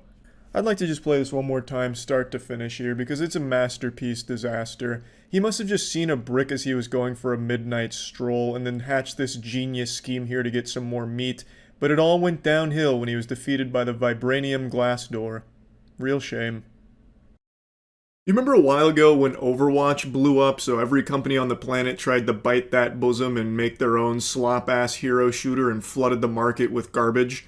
That exact same phenomenon's happening right now with human beings on TikTok. Every single day, there is a new broccoli hair prankster or 3D printed Looksmaxxer that just spawns in, gets a following, and then snowballs from there. And today I just learned about a new one named Hulo, who is a Looksmaxxer that is now facing 15 counts of possession of child pornography, all of which he has publicly admitted to.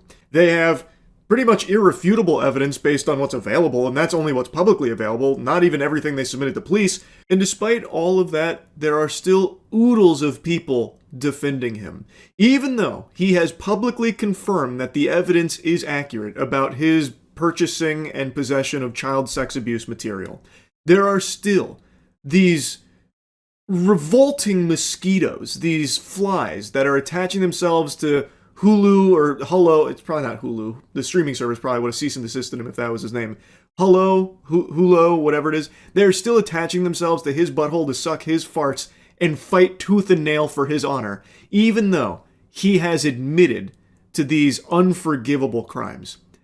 That's the state of things right now. It's sickening. I talked about this same thing happening like with David, how the Dipshits for David movement is still defending him, saying he's been framed, even though there is so much evidence publicly available and the case is still ongoing and not looking good for him. They are still willing to die on this hill that David's innocent, and now in this case, Hulu is a good guy and he deserves to be defended. I'll start here before going over Gideon's investigation of it. He has been arrested, and here is all of the charges he is facing here. Now, based on some of the reports I saw, this could carry up to 25 years in jail if he's found guilty on all of these, but it also varies from the different sources I read from. It's a long time in jail here.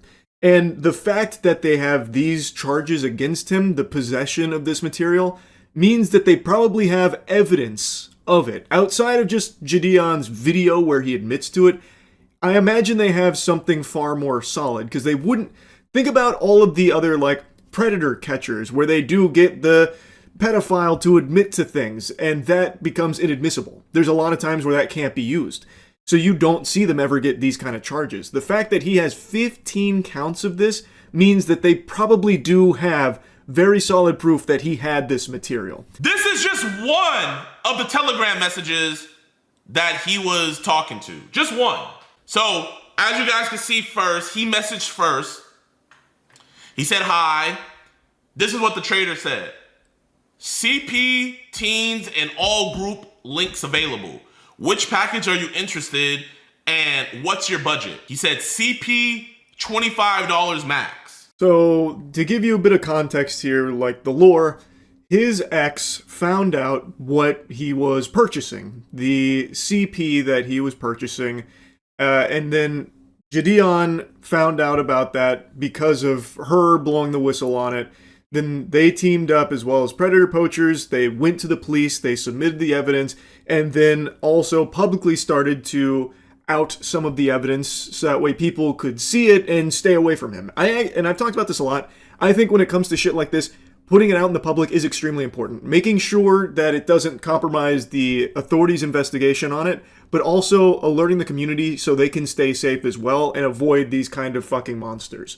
So I totally understand that approach. And what you were seeing there is some Telegram messages. Gideon goes through a lot of them. This is him trying to purchase CP for $25. And this became a meme in his community, as well as like a couple other Looksmaxxers made it like a joke to try and water it down and like sterilize it. Like, oh, it's not that big of a deal. Haha, $25 for cheese pizza, which they all keep calling it on TikTok. So he even posted like a 5x5 joke about it. So his manager, who I will be outing later, is purposely telling his client to make jokes about him buying CSAM. That $25 he spent $25 to watch and jack off to children's innocence being taken away. And he knows he did that, yet he posted this meme. Evil shit, man. This guy is purchasing videos of children being raped and then making a meme out of it. And apparently at the direction of his manager. It's actual demon shit. He said hi, they said hi, CP content available, and he says how much. More Telegram messages get posted that show him cruising these telegrams attempting to purchase CP. So Hulo, I'm just gonna call him Mason. His real name's Mason. I don't know how the fuck to say his stupid handle online. So Mason was going around trying to purchase all of these videos and did successfully buy them. And was then confronted directly where he just started singing. He just started squealing and confirming all the evidence was true. You guys can defend him all you want. You guys can make all the memes and jokes and all that. But keep in mind, this man has a 10-year-old sister and an infant sister as well. And listen to what he admitted. Like that you saw? A little bit of this, a little bit of that. I guess. Okay. So I'm just going to ask you straight up, because you've been straight up with us. You're going to be straight up with this too. Did you masturbate to those videos of the 12-year-olds? Or was your hand rubbing your penis at the time that was being watched? It was just, I guess my hand was on my dick like the whole time. I'm just going through everything. Okay. So was your hand going up and down on your penis? Yes. Okay. So it's fair to say that's probably masturbating. Yeah. Okay. I appreciate you being honest about that, dude. On camera, openly admits to masturbating to videos of 12-year-olds being sexually abused, and the Hulo is innocent gang doesn't care. He is then asked again if the allegations are true, and he confirms they are. That he downloaded those videos, he claims he deleted them. Also, it says he, told the police. When directly confronted, he openly admits to it. And it's all on camera. And now he is being charged with 15 counts of this. And still, people are defending him. In Gideon's own chat there, you could see a lot of people saying he's not a bad guy, free him, it's not that big a deal, that kind of thing. You can literally see it in Gideon's own chat. And then on TikTok, his community is standing beside him 100%. As if it's, some kind of mistake that he made that he'll learn from. That's not a mistake. That is pure evil. He is buying videos of children being raped for his sexual pleasure. He apparently tried to say that he was in a dark place when he was doing it, but now he's a changed person, so people are like, oh, he deserves a second chance. No, we can't let his life be ruined over this. He was just in a bad spot. Do you know how many people are in a bad spot that don't turn to paying money to watch videos of children being raped so they can jack off to it. That's not an excuse. That's not a justification. It is pure demonic evil shit. And people are just giving him a pass. And like fighting tooth and nail for him. They got their fucking shield up going to bat for him like white knights to defend Hulo. Even though he openly admits to it, he is being charged. They're pursuing 15 counts of possession of the child sex abuse material, and still people don't care. They think that this isn't that big of a deal, and that, well, he was in a dark place, so we can't be mad at him for it. They're not even saying that he's innocent, that he didn't purchase these and watch these. They're not even saying that. They are saying they don't care that he did. It's just unhinged, man. It is actually scary. Because it's not a small amount of people. It's not. It is not a small number of people. I know you can always point to like these fringe outlier freaks that'll defend anyone and anything. But here, you can find a ton of them. Like, go to any post that's talking about this, or go to any video, or go to some of the communities. There's even some people like in the Looksmaxxer community that are going to bat for him. You can find so many people defending him. It's just, I just cannot wrap my head around how we even got to this point. I don't get it. I don't get it. There is just nothing that is just universally condemned anymore. There isn't. Even just objective evil like this no longer gets a complete condemnation from human beings. Sanity is just devolving. It's scary. It is completely unhinged. Anyway, I just wanted to yap about this. I think it is a great thing that he is being charged with all of this. He's a fucking disgusting monster. Anyway, that's really about it. See ya. Have you seen this bird bandit? Please search for man with parrots in McDonald's robbery. This actually looks like some kind of marketing campaign for McDonald's back when they had the Hamburglar. Is this real? Is this not a marketing stunt? Searching for this man they have dubbed the Bird Bandit. He actually looks like a One Piece character. Like, what? This character design is exquisite. And that's a real parrot?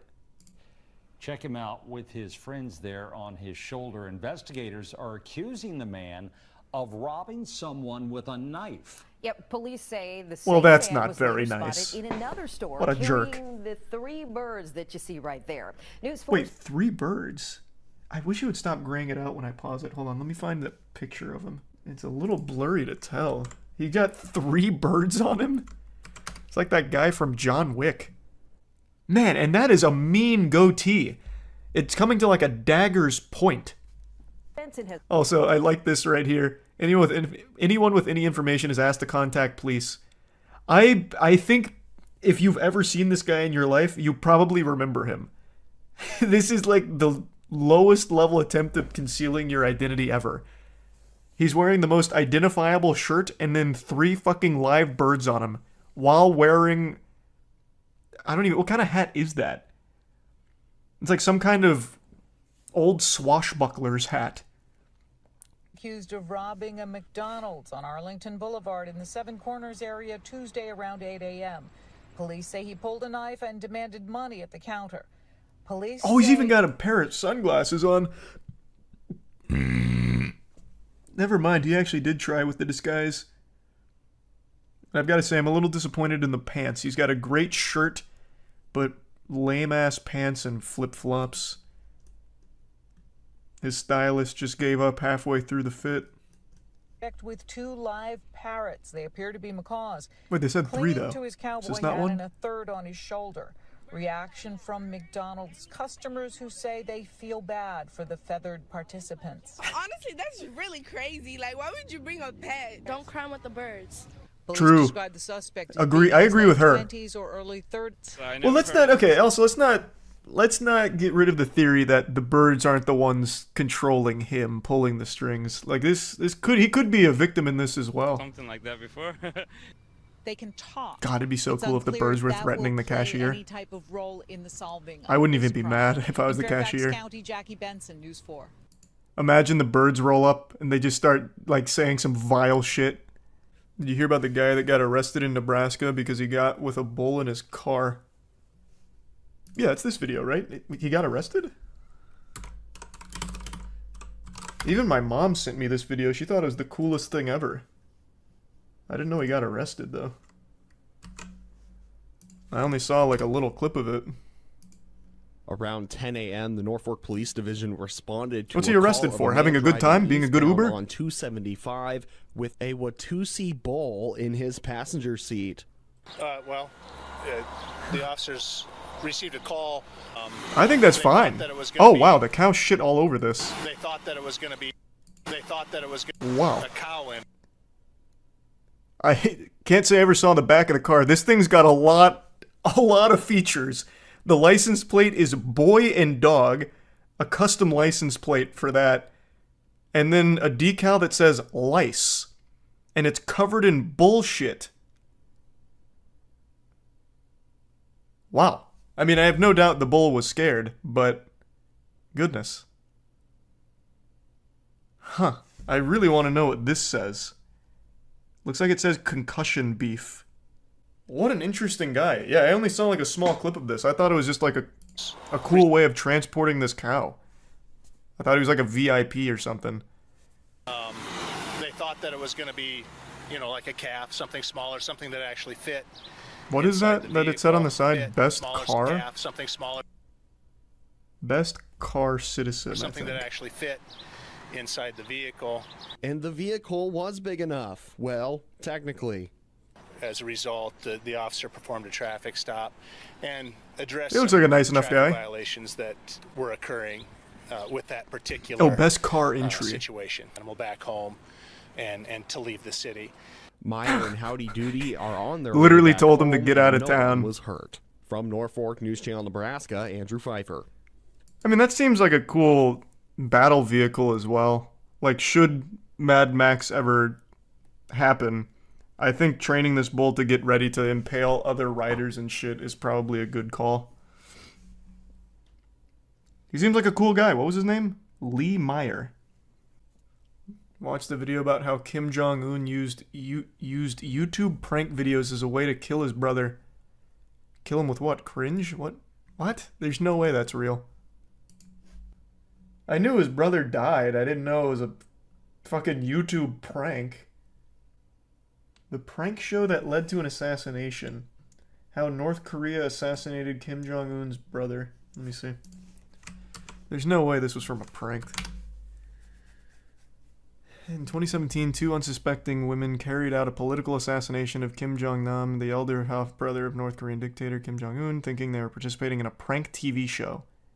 Holy shit, wait, what? In 2016, 2017, 2 young women were separately approached by men to perform a series of prank videos for YouTube.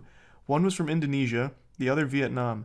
They were paid a small amount of money to run up to strangers and smear lotion on their faces, then apologize and run away. Wait, where's the assassination? Kim Jong-nam was in Kuala Lumpur airport when 2 women smeared his face with a powerful VX nerve agent. The CCTV footage of the incident shows him at the airport's information desk seeking medical help. He claims he felt dizzy after 2 women grabbed his face. He died within 20 minutes of the incident. She revealed she was recruited by a man named James, claiming to be a TV producer. For months, the 2 women were groomed to smear random people with lotion and creams. All this while they thought they were participating in a prank show with hidden cameras. Whoa! Wow. I had no idea. I thought this was just like a straight up assassination. I didn't know there was a deeper layer where the people that killed him didn't know they killed him. Hundreds of goats roam Bay Area neighborhood after escaping enclosed. Oh my god. These hooligans. We've got security camera footage. The squad's rolling deep. Lock your doors. Don't come out.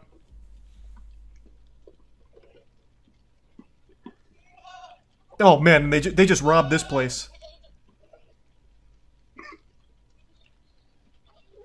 This is what I must imagine. This is what I imagine it must have looked like when Noah was trying to get like animals onto the ark.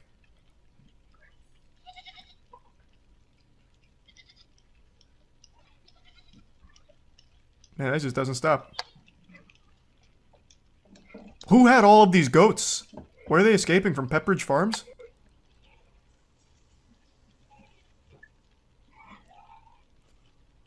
God damn. They're still going. Holy shit.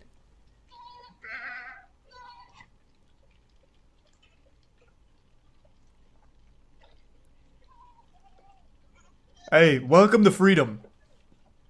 Enjoy the American dream, my friends. Godspeed. Damn, still going, huh? A herder and their dog came to the rescue and corralled the animals back into their pen. No shot. There's like 1,000 goats here. How the fuck would he have gathered all of them? There's no way he got all of the goats back.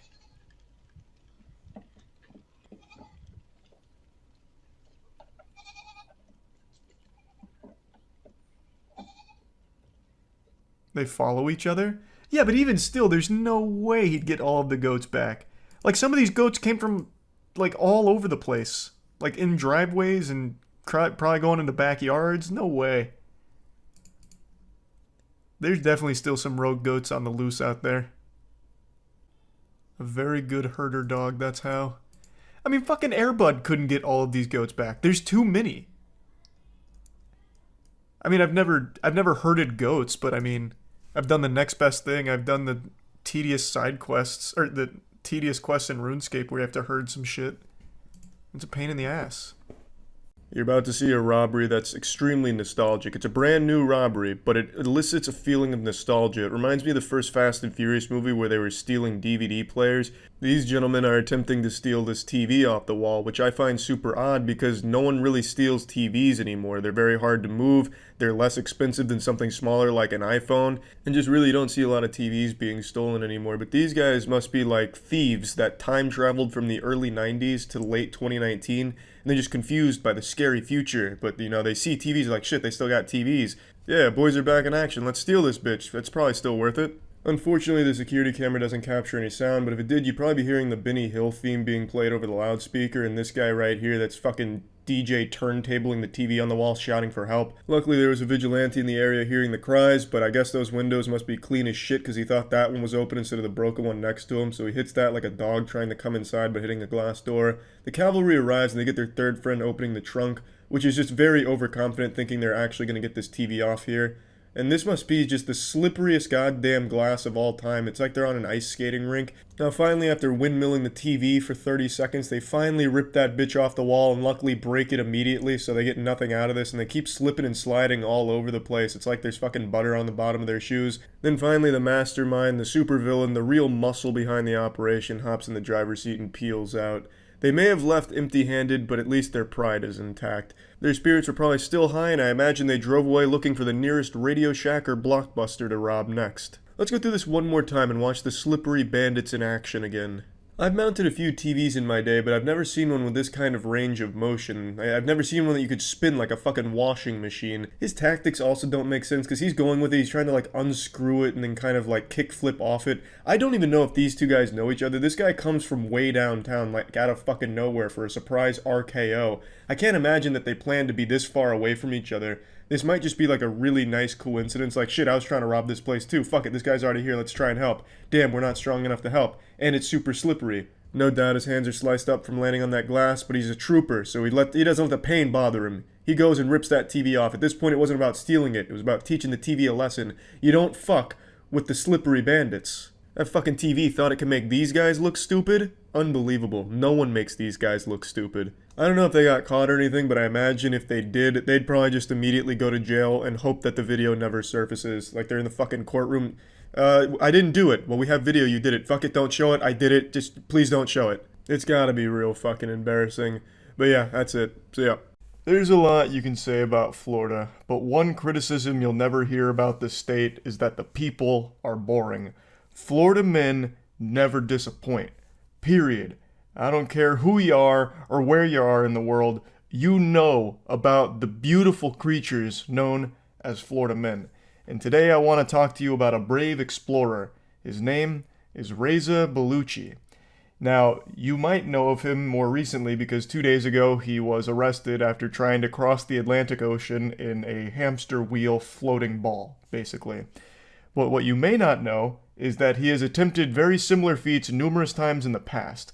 In fact, He even has an entire Vice documentary made about him and his ideas. Rather, idea is the wrong word. It's a passion, a calling, nay, his destiny, to, for some reason, walk across water a long distance in a bubble. In the Vice documentary, they cover one of his attempts to go 1,000 miles from Miami to Bermuda in basically the Bubble Boy thing from the old Jake Gyllenhaal movie. There's even this really cool shot here where it looks like an AC-130 mission from Modern Warfare. This shit looks like some aerial phenomenon, like a UFO that would have just been declassified by the government. He always gets stopped by authorities trying to save his life from just ending up lost adrift at sea endlessly and dying of starvation and dehydration. But he just keeps coming back. In one of the attempts here, one of the people interviewed mentions that Mr. Bellucci stopped to ask another boat for directions on how to get to Bermuda. So he's not exactly a sailor or anything. He doesn't know where he's going when he gets out on the water. He just knows he needs to get out on the water, and from there, Jesus will take the hamster wheel and guide him where he needs to go, I suppose. Because he doesn't have any way of navigating it, I guess. So there's no doubt if he wasn't stopped by authorities every single time, he probably would have ended up dead by now. In fact, I would say that with 100% confidence, he would have not survived this. Because he just gets into a fucking inflatable hamster wheel and starts running, hoping that he gets to the destination he has in mind. Now, what's really interesting is he actually seems like a really wholesome, nice guy. He is a very talented runner, actually. He is very good at like running marathons. He does a lot and has done a lot for a long time in that scene. And he always runs with a purpose. Usually it's charitable. He likes to run to raise money to help the community around him and help others. And even when doing these missions, the goal is raising money for charitable causes. I still am a little unsure exactly how, considering he just starts running out into the open sea, and there's really no way of knowing exactly what's going on. And his wife in the documentary even says how scared she always is anytime he starts doing this, because she doesn't know if she's ever going to see him again, because he just gets pushed out there and she just has to throw her hands up and say, all right, I hope I see you again. And in the documentary, they even say, you know, like how dangerous it is. Like, what about a hurricane? And Mr. Bellucci's response was, if there's a hurricane, I'll just go wherever it takes me. So it's just, like, he seems like a really good guy who's become obsessed with the most dangerous idea ever. Just running in open water forever, basically. It's important to mention he does have GPS with him. He doesn't just go out there raw. Like, he has supplies, he has a lot of equipment that he goes out with, but it's not exactly the most effective means of navigating the sea. There are a ton of other factors at play, and having GPS is helpful, of course, but it's not going to solve every problem. Far from it, actually. And it's really sad watching the documentary because in one of his more recent trips, the Bermuda one, the authorities after 5 days did come into the equation and they ended up sinking his bubble with all of his material in it, I believe. So he had like a laptop to watch movies apparently and just a ton of stuff and a ton of money he put into the bubble. They said it was like $120,000 of his own money. But they really didn't do it out of like being evil assholes or malicious or anything. It did save his life, and it's something he himself recognized. He said, I don't need you to save my life. He doesn't want that. He wants to do this mission no matter the cost, I guess. I don't know, the whole thing is just really kind of sad, and he keeps doing it. So I don't want to get like too focused on like his previous missions. The reason we're talking about him today is because he just went on another mission that once again ended with an arrest. You see about the Florida man who got arrested for trying to run from Florida to London in a giant hamster wheel today? Yeah, and that's what it just goes to show you what's wrong with this country. You can't even just go on your own little adventures anymore without Big Brother stepping in and telling you no. Like, whatever happened to freedom? Can't take my giant inflatable hamster wheel and cross the Atlantic? Freedom ain't free anymore. These poor patriots. These Florida intellectuals, they couldn't complete their task. Literally 1984, yeah. Ridiculous. They saved his ass from a burial at sea. They saved him from a grand adventure, is what they did.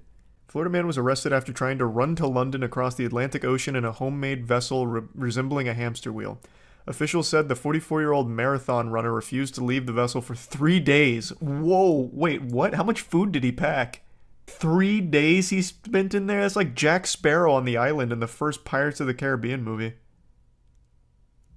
Mr. Bellucci has tried 3 similar voyages before, all of which ended in Coast Guard intervention. This man is determined. Just let him go! He's got it figured out. He'll be fine. Plus, let's think about it this way. Let's say he does go out there and, you know, maybe things get a little hectic. Maybe a hurricane starts to form. Luckily, he's got the hamster wheel and all the fins on it. He can start running in the opposite direction of the hurricane and dissipate it. He could do us a huge favor. This guy could be a legitimate hero to us. We got hurricanes forming every goddamn day now. Born in the wrong time. True. The makeshift contraption he was using is shaped like a wheel with paddles. They're designed to propel it forward. Based on the condition of the vessel, which was afloat as a result of wiring and buoys, officers determined Bellucci was conducting a manifestly unsafe voyage. Officials said he refused to step off the vessel and threatened to kill himself. Jesus Christ. He also claimed that he had a bomb on board. What the fuck? Was he going to London to blow it up? Like, why would he have a bomb on board? Jesus Christ. On September 1st, he eventually surrendered and abandoned his vessel after being brought to the Coast Guard base in Miami. He is now facing federal charges of obstruction of a boarding and violation of a captain of the port order. That is a very cool sounding charge. It is unclear whether he obtained a lawyer to represent him in this criminal case. This was not Mr. Bellucci's first arrest for taking to the ocean in his vessel, which he calls the Bubble. In 2021, he was arrested after being rescued while trying to ride from Florida to New York after drifting 30 miles south of his departure point. In 2014, he had to be rescued from a similar contraption near St. Augustine. And then 2 years later, he again had to be rescued off the coast of Jupiter near Palm Beach. He's just a fan of the sea. He's no different than Luffy, but instead of a pirate ship, he's got a giant fucking hamster ball. The sea calls to him. It beckons. According to previous interviews, Mr. Bellucci said he was attempting voyages to raise money for a variety of causes, including for the homeless and the Coast Guard. How? Where's the money? Where's the money coming from? Does he have like a tip jar on board? I don't know how he'd be raising money. He's raising money for his previous rescue bills. The Atlanteans speak through this man. He's compelled to wheel across the 7 seas. That's what I'm thinking. You can't stop him. He'll do it again. This is his 3rd time. He'll be back next year. You see that Florida man that got arrested for telling a playground of kids where babies come from? Oh, that's like that is a classic.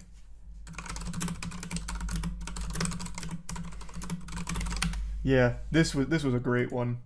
This is classic Florida man shit. Florida man arrested after telling kids where babies come from. And the mugshot here looks so good. So basically what happened is he climbed on top of some playground shit and he just started shouting. And eventually said where babies come from.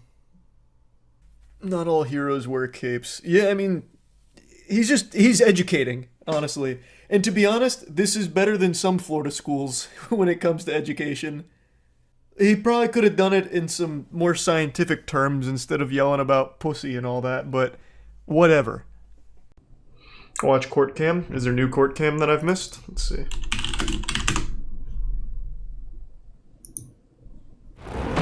I'll just go through here, I think. This might be easier. Man tries playing mind tricks with the judge. Ah, so he encountered a Jedi. Is that Nicolas Cage? Hall is here for driving under the influence and driving with a suspended license. He looks like the kind of guy.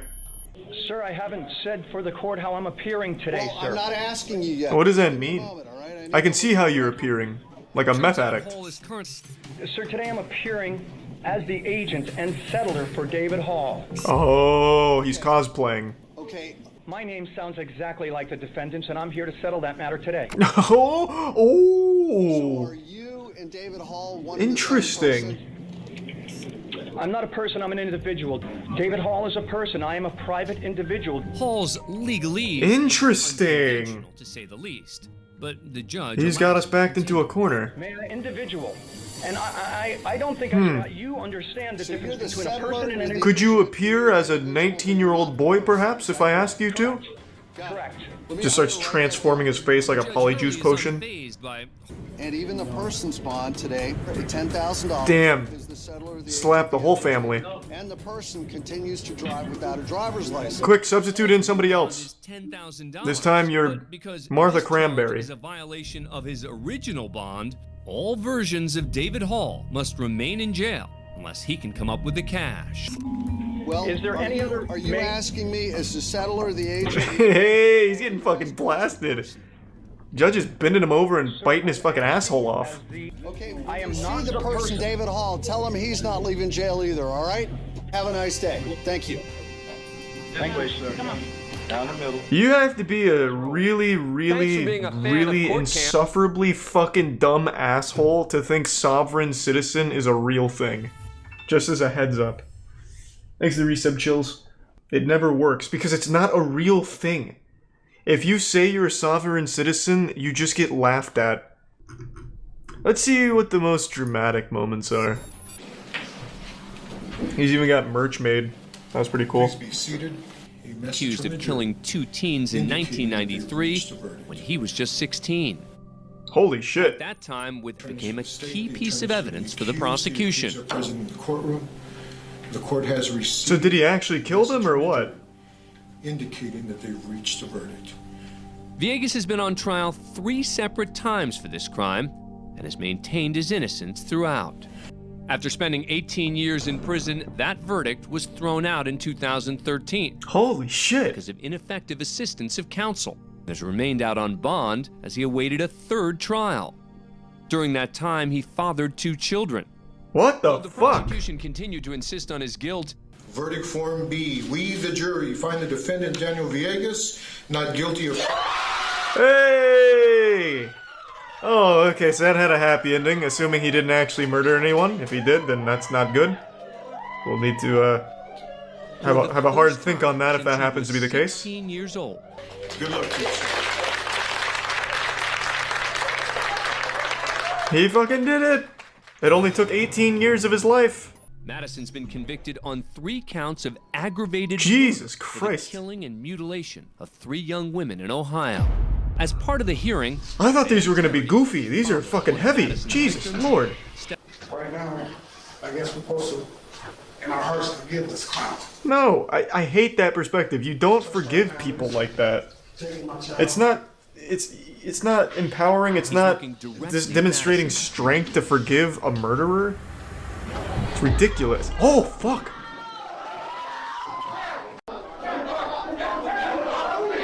That was a great jump. His airtime was nuts. He fucking took off. Van Terry is released without charges. A short time Thank later, God. County Judge Michael Madison is sentenced to death and will now live on Ohio's death row.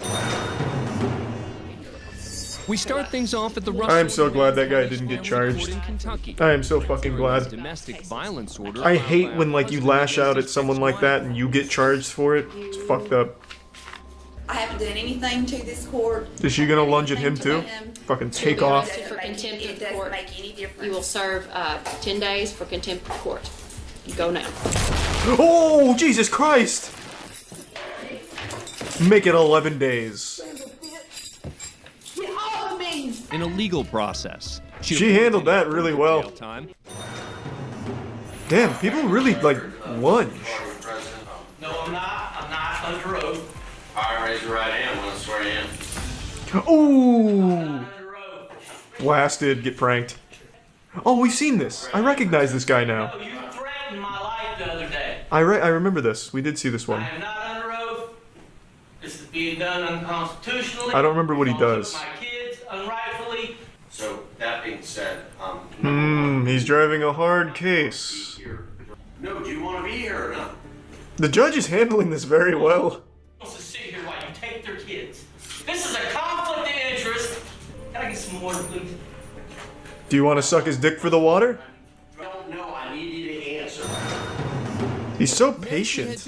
Cook has accepted a plea deal that will drop a conspiracy charge, which carried a maximum penalty of life in prison. But counts of carjacking, attempted carjacking with a deadly weapon, and felony battery are still in play. Damn, that's huge. I didn't know conspiracy was that seriously taken. There was an orchestrated ambush, and you are a main part of that. And for that, I'm going to go ahead and adjudicate you guilty of all 3 charges. Oh! 20 years in state prison. Damn! I mean, it is really avoidable. Don't set up an ambush. Like, it's super easy to avoid. More severe than they expected. Exit Prime Bomb. It turns out that Cook and her mother's reactions were so intense because they believed the plea deal meant no prison time. That's how they get you. Judge Foxman allows her that's to enter plea deals in a nutshell. Cook's sentence is reduced to 11 years in prison. Ah. Okay, so only over half of her entire life so far. Where public defender Andrew Weinstock and his client are... to be fair, sounds like she deserved it though. Match with someone on Tinder, set up a robbery. That's fucked up. I'm not waiting. That's not like a mistake you make. That is you being a psychopath. I don't need your help. Wow. You know what? I'm the public defender. I have a right to be here, and I have a right to stand I said and represent sit my down. clients. Damn. If you want to fight, let's go out back, and I'll just beat your ass. Oh, They both it is. head to the hallway behind the courtroom, just out of the view of the court's cameras. Believe it or not, they get into a physical... Holy shit! Until Judge Murphy returns to the courtroom, alone. Thank you. That is about the coolest fucking thing I've ever seen. I will catch my breath. So you're fucking, who's this, Judge Murphy? You're telling me the public defender got to square off against the judge in a legally orchestrated pugilistic fisticuff showdown at whatever this is, a Judge Judy dispute here or whatever, and the judge actually beat his ass and the cops didn't intervene at any point? That's incredible. That's fucking incredible. Judge Murphy, I want to see this guy. Is he jacked?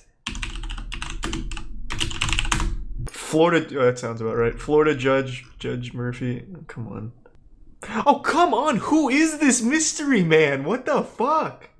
No, they removed him? Total lack of self-control. Come on. This is exactly how it should be. You got beef? Let's fucking settle it.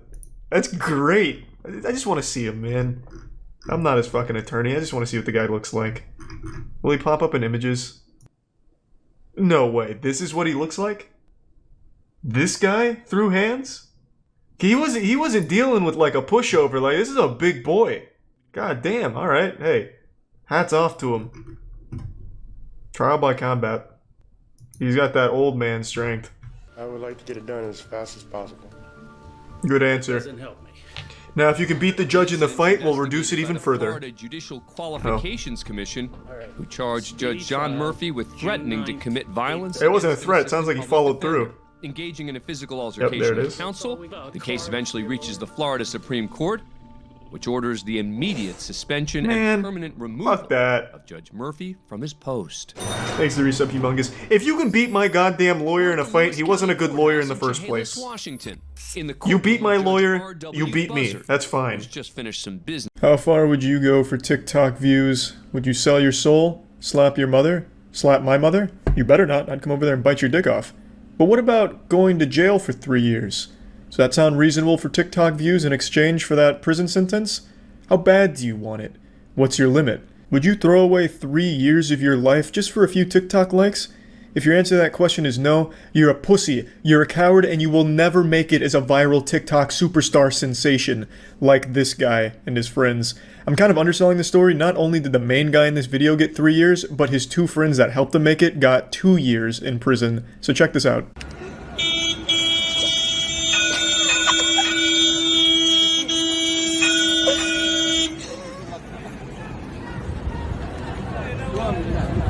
What an epic prank, am I right? That shit was too lit. I almost spit out my apple juice. They got him good. Those fucking idiots never even saw it coming. The stupid conductor of this train, multi-track drifting around, thinking he's gonna get his passengers to their destination on time. Nuh-uh. Not on this cool guy's watch. He busts out the desk, he pops in a cigarette to smoke. I mean, he's probably the coolest fucking guy I've ever seen in my life. He's got the desk out so that way he can have optimal angles to look at the Tinder profile pics of girls that don't meet his standards. He's definitely a kissless virgin by choice because no girl is worthy of his perfect lips because he's just the ultimate Adonis. So he's decided, let's smoke it up a little bit. The train, it doesn't matter. So he stops it, he says, hey, public transportation can suck on my fucking asshole. And that's exactly what they do. And now he'll be sucking on some buttholes in prison. This happened in Morocco. He was originally facing 5 to 10 years in jail, but that sentence was lightened to 3 years, and his 2 friends that helped him film this have 2 years in jail now. And I gotta say, it was worth it. This is the coolest video I've ever seen in my life. I'm sure all the other inmates are going to be blown away by this dude's TikTok clout. They won't be able to get enough of his stories about this video going viral. Oh man, they're going to love that. Now obviously the main douchebag here is extremely pathetic, but I think the saddest people in this video are the one filming and the one that give him the coffee cup. These 2 goofy goobers got 2 years in jail and got none of the internet points for it. They didn't even have their names associated with this. They were faceless nobodies who got roped into this guy's awful, dumb fucking TikTok video and are now going to jail for 2 years for it, with none of the minor celebrity status attached to it. They got nothing. They're going to jail because they couldn't tell their friend that the idea was fucking stupid. These 2 guys are absolutely your classic yes men, too afraid to say no to anything and then let you make the worst fucking decisions. You don't want friends like this that always say yes. But these guys go the extra mile and not only say yes, but encourage the awful decision and actively participate in it. Just out of pure desperation for just the tiniest bit of internet clout. They just want to latch on to the nipples of the pseudo-internet celebrity and get breastfed a little bit. Just suckle on the titties and just a little bit of internet clout, which they didn't get. But they did get a nice prison sentence for it. Now, not to sound like your grandpa complaining about loud music, but TikTok is truly poisoning the minds of some young people. Like, this shit is crazy. Everyone thinks they're the protagonist of their own anime. Everyone has this main character energy about them where they are the center of the universe. And this is just a perfect example of it. I couldn't be happier that this douchebag and his friends are actually going to prison for this. They're just attention-seeking public nuisances, an actual hemorrhoid to society. Not to go full Joker on you. But yeah, TikTok is absolutely poisoning some people on there. It's taking us backwards down the evolutionary ladder. 100 years from now, we'll probably have to rediscover fire and relearn basic language, because all humans will know is stupid fucking TikTok dances and shit like that. But maybe it's bigger than that. Maybe TikTok is like this intergalactic plague. It's the reason we haven't been visited by aliens. It truly is like the great filter. So when a civilization becomes technologically advanced enough to reach like tier 1 or tier 2, all roads lead to TikTok, so then they create TikTok, which bumps their civilization back down to the fucking Stone Ages, so they can never visit us or expand past their planet, you know what I mean? It's like the Flood from Halo, this parasite that feeds off us and keeps us stupid.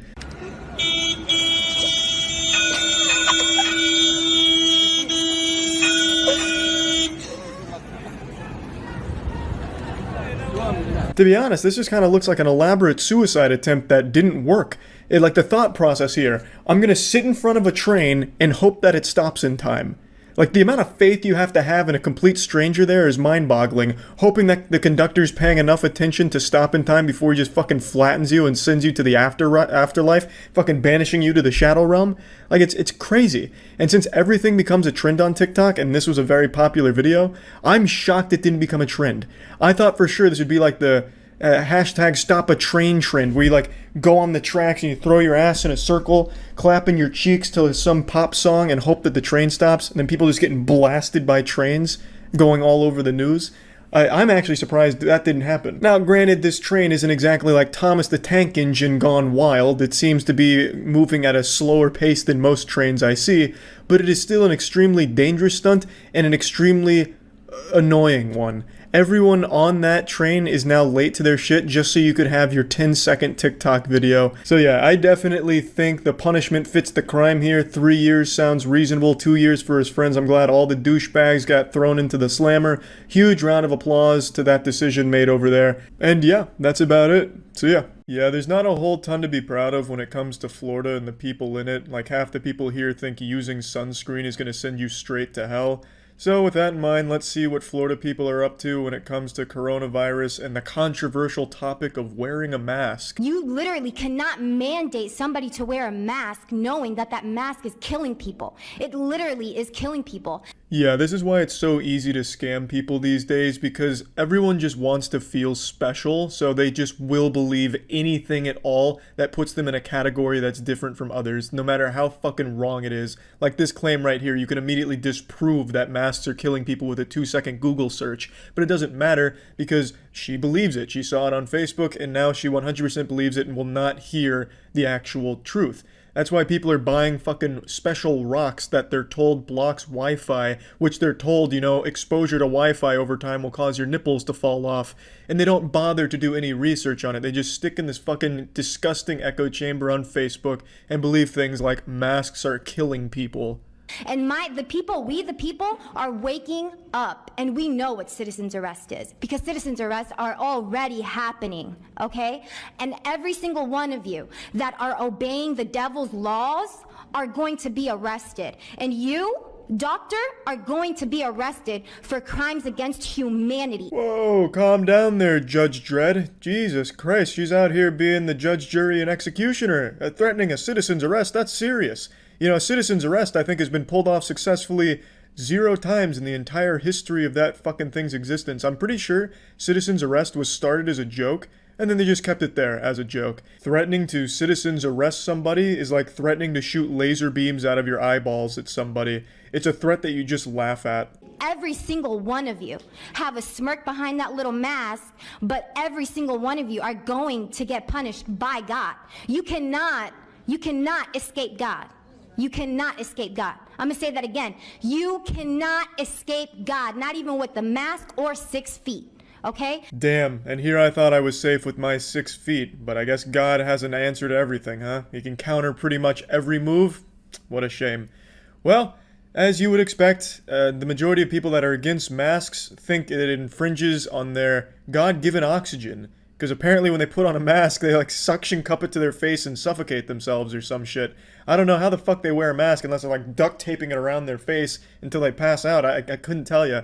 But you're going to see that argument a lot in this council meeting here today.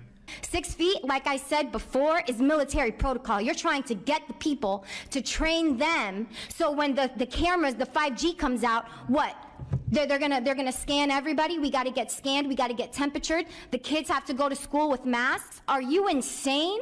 Are you crazy? Yeah, are you guys crazy? Are you insane? This lady's out here, very knowledgeable, spitting some facts right in front of you. And you have these devilishly crazy ideas like 5G? Like, oh my god. I'm actually pretty sure this lady is an android constructed by Facebook. Mark Zuckerberg himself created her in a lab and just compiled every fucking garbage Facebook conspiracy and belief and put it all into one person and then unleashed her on this council meeting in Florida just to test it out. I think all of you should be in a psych ward right the heck now, because none of you know what the hell you are all talking about. This is insane. And then you want to open this meeting with a prayer to God. Are you praying to the devil? Because God is not listening to that prayer, because all of you are practicing the devil's laws. What happened to Bill Gates? Why is he not in jail? Why is Hillary Clinton not in jail? Why are all of these pedophiles that are demanding you all to listen to their rules, why are they not in jail? Oh, is it because you're part of them? Are you part of the deep state? Your time has expired. The deep state is going down. And if any of you are in the deep state, you're going down with. So the female Alex Jones goes on a full-fledged rant there. Unfortunately, they cut her off before she got into the interdimensional time-traveling psychic vampire werewolves, but I'm sure she'll come back for the next meeting to discuss that. To see this woman in the condition she's in where her brain has been rotted by Facebook is actually pretty sad, if I'm being honest. She clearly takes everything she sees on Facebook at face value, no matter how outrageous it is, fucking bringing up Bill Gates and shit like that. What I'm hoping for, though, is in the next couple months we can see an explosion of the reptilian movement, because at least that shit is entertainingly stupid. Not dangerous, you know. For those that don't know, the reptilian conspiracy is people that believe that there's lizard people among us that hide as human beings, and they'll talk about like zippers on the side of their face and shit like that. The reptilian one is great. And I'll quote you, Miss McKinley. You said if you don't like the rules, shop somewhere else. Well, after today, I won't have that option anymore because I am discriminated on every single time I tell somebody that I have a medical condition that does not allow me to wear a mask. Another passionate speech is given here, and another misguided person is led astray thanks to the internet. As you can see, the person behind her is holding up an anti-vax sign talking about the dangers of vaccines, so I mean, this is kind of the clientele you're dealing with when you're presenting this kind of shit at a council meeting. But it is sad. And apparently everyone in the entire fucking world that uses Facebook has a medical condition that prevents you from wearing a mask. I guess just using Facebook is a disease in and of itself that inhibits the person's ability to fucking breathe anymore, apparently. It's super weird how everyone who reads that rubbing essential oils in your butthole is gonna heal you of coronavirus somehow also has an unspecified, undiagnosed medical condition that prevents them from wearing a mask out in public. Super fucking weird. You're not God, and since masks are harmful, where there is risk, there should be choice. You're removing our freedoms and stomping on our constitutional rights by these communist dictatorship orders or laws you want to mandate. Today, you have the ability to show your residents that you truly care. Because if you do vote to mandate masks in a workplace, in public, in schools or stores, the death of many will be on your hands. The overwhelming evidence that is being presented to you today in no way, shape, or form can consciously allow you to put your citizens' health at risk. Voting yes to mask mandates makes no scientific sense. Ah yes, some very compelling evidence was being presented today, such as, masks are bad, it's the work of the devil. What about Bill Gates? Are you kidding me? This is God's air. What the fuck is happening? You want to 5G us? Yeah, that's some real good evidence right there. I just can't even fucking wrap my head around it. They convinced themselves that they're making good points. It's like they don't even hear themselves talk anymore. It's wild. It's wild. It's like using Facebook over time like rips your soul out of your body and you just become like this husk, like this clueless fucking husk of a person. These fucking people, have they never seen a doctor? And nurses, doctors in a hospital setting, they fucking wear masks for 6-8 hours a day. These people have probably never put a mask on in their goddamn life. They lack object permanence. Like if you put a handful of dollar bills, like if you put $5 in your hand and put it behind your back, they probably think it's not even there anymore, that it's just fucking vanished. They're like goddamn children. They see a mask over your face and they think you can't breathe. It's so silly. Keep taking the road of least resistance. Keep listening to the TV brainwashing you from birth. Keep listening to conditioning messages in your local stores while shopping, just like Fidel Castro did over the loudspeakers in Cuba. Don't you see the problem? The truth is out there. Just go seek the truth. Yeah, the truth is out there. Go seek the truth. As long as it's the truth that I found on Facebook. I always love that sentiment from people like this. Go do real research. No, not that research from like scientists and shit. I'm talking about like actual research, you know, from like Facebook meme pages that are run by a dude in his fucking shit-stained underwear in his 40s. That he actually knows what he's talking about, not these experts. These experts are fucking clueless. They're propaganda machines. And do real research at Facebook. My concern, since I do have a medical condition that I cannot wear a mask, you are taking food away from my table. Now that is an absolutely great point. Hey, while you're on your phone, why don't you download like Uber Eats or some shit like that, or one of the million other apps that deliver food to your door. That way you can still get those precious nutrients on your table without being a big fucking nuisance to everyone else around you. And they want to throw God's wonderful breathing system out the door. You're all turning your backs on it. Yeah, I found the entire stream, all 6.5 hours, and this is the only time it buffered. It's like what she said was so shocking that even the video itself had to take a pause to process it. Turning our backs on God's beautiful breathing system. You know, what can you even say about that, honestly? God made it so that we would breathe in fresh oxygen to go to our body, to every cell in the body. It has to have that to make energy. When you wear a mask, the nose is cut off, the mouth is cut off, and you're breathing carbon dioxide over and over and over again. You're not getting the fresh oxygen that God intended. You're sending carbon dioxide to every cell in the body, polluting it.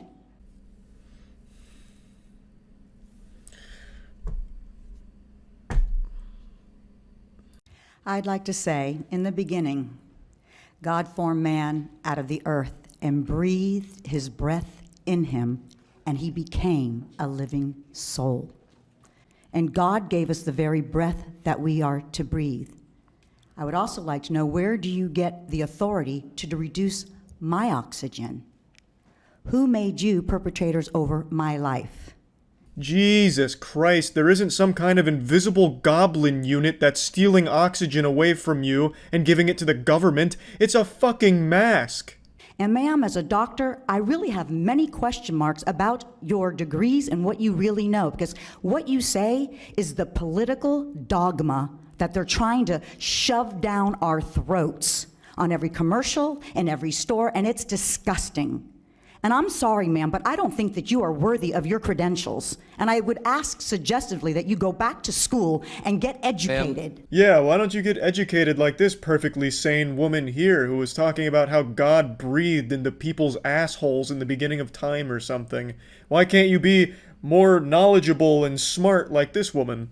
To put masks on our face, to keep us from breathing oxygen, to get us to become sickly. Actual fucking toddlers with a little tantrum. No, I'm not eating my vegetables. No, how dare you make me eat my vegetables? That's not fair. You can't make me eat these vegetables. I don't want to eat these vegetables. Same fucking thing with this mask debacle here. How can you make a one-size-fits-all mandate? Are you considering the following? I've been a music teacher for 23 years. I need you to tell me, how do I play a saxophone and sing with a mask on? I'll let you think about that. Checkmate. Yeah, masks are a bad idea. She can't play the saxophone. I don't know why we didn't think of that. How are you supposed to play a brass instrument with a mask on? You can't. It doesn't work. You're not going to be able to play a beautiful tune. And if it's interfering with the saxophone playing, well, the masks, I guess they just gotta go. Somehow, this was the most sane argument I saw from people at this meeting. I mean, because she's not wrong. I mean, you can't really play the saxophone with a mask on. You'd have to take the mask down and then play it. Everyone else just talked about how they were dying, how the masks were literally making people drop dead in the streets. At least hers was accurate, she's not wrong. You can't play the sax with a mask on. If I'm being honest, all of these people and their words actually did speak to me and open my third eye to a truth. I now understand why insane fucking lunatics like this actually have some level of power and a voice in decision making. It's because they're the only goddamn troglodytes that leave their cave to go to these fucking meetings. This meeting lasted 6.5 hours, and the only people there were anti-vaxxers and anti-maskers. These fucking brainwashed idiots that still believe the tooth fairy is real waited 6.5 hours just to go walk up to a mic for 30 seconds and regurgitate what they read on Facebook while being laughed at by the people they're saying it to. A normal, rational person will be like, well, 6.5 hours just to speak for 30 seconds and, get made fun of. Probably not worth the time investment. But these fucking people lack even the most basic cognitive functions to register what boredom is. So they will happily wait 6.5 hours just to read some garbage script off their phone they wrote while fucking half blacked out on Xanax and wine. And then it's incredible to me. And incredible is the wrong word. Terrifying is the appropriate word. These speeches are like fucking middle school debate club level shit. But yeah, anyway, that's about it. So yeah. I don't know if it's movies or Grand Theft Auto 5 that's rotted my brain, but when I think of bank robberies, I always picture some absolutely massive event that's thoroughly planned and it's a huge deal.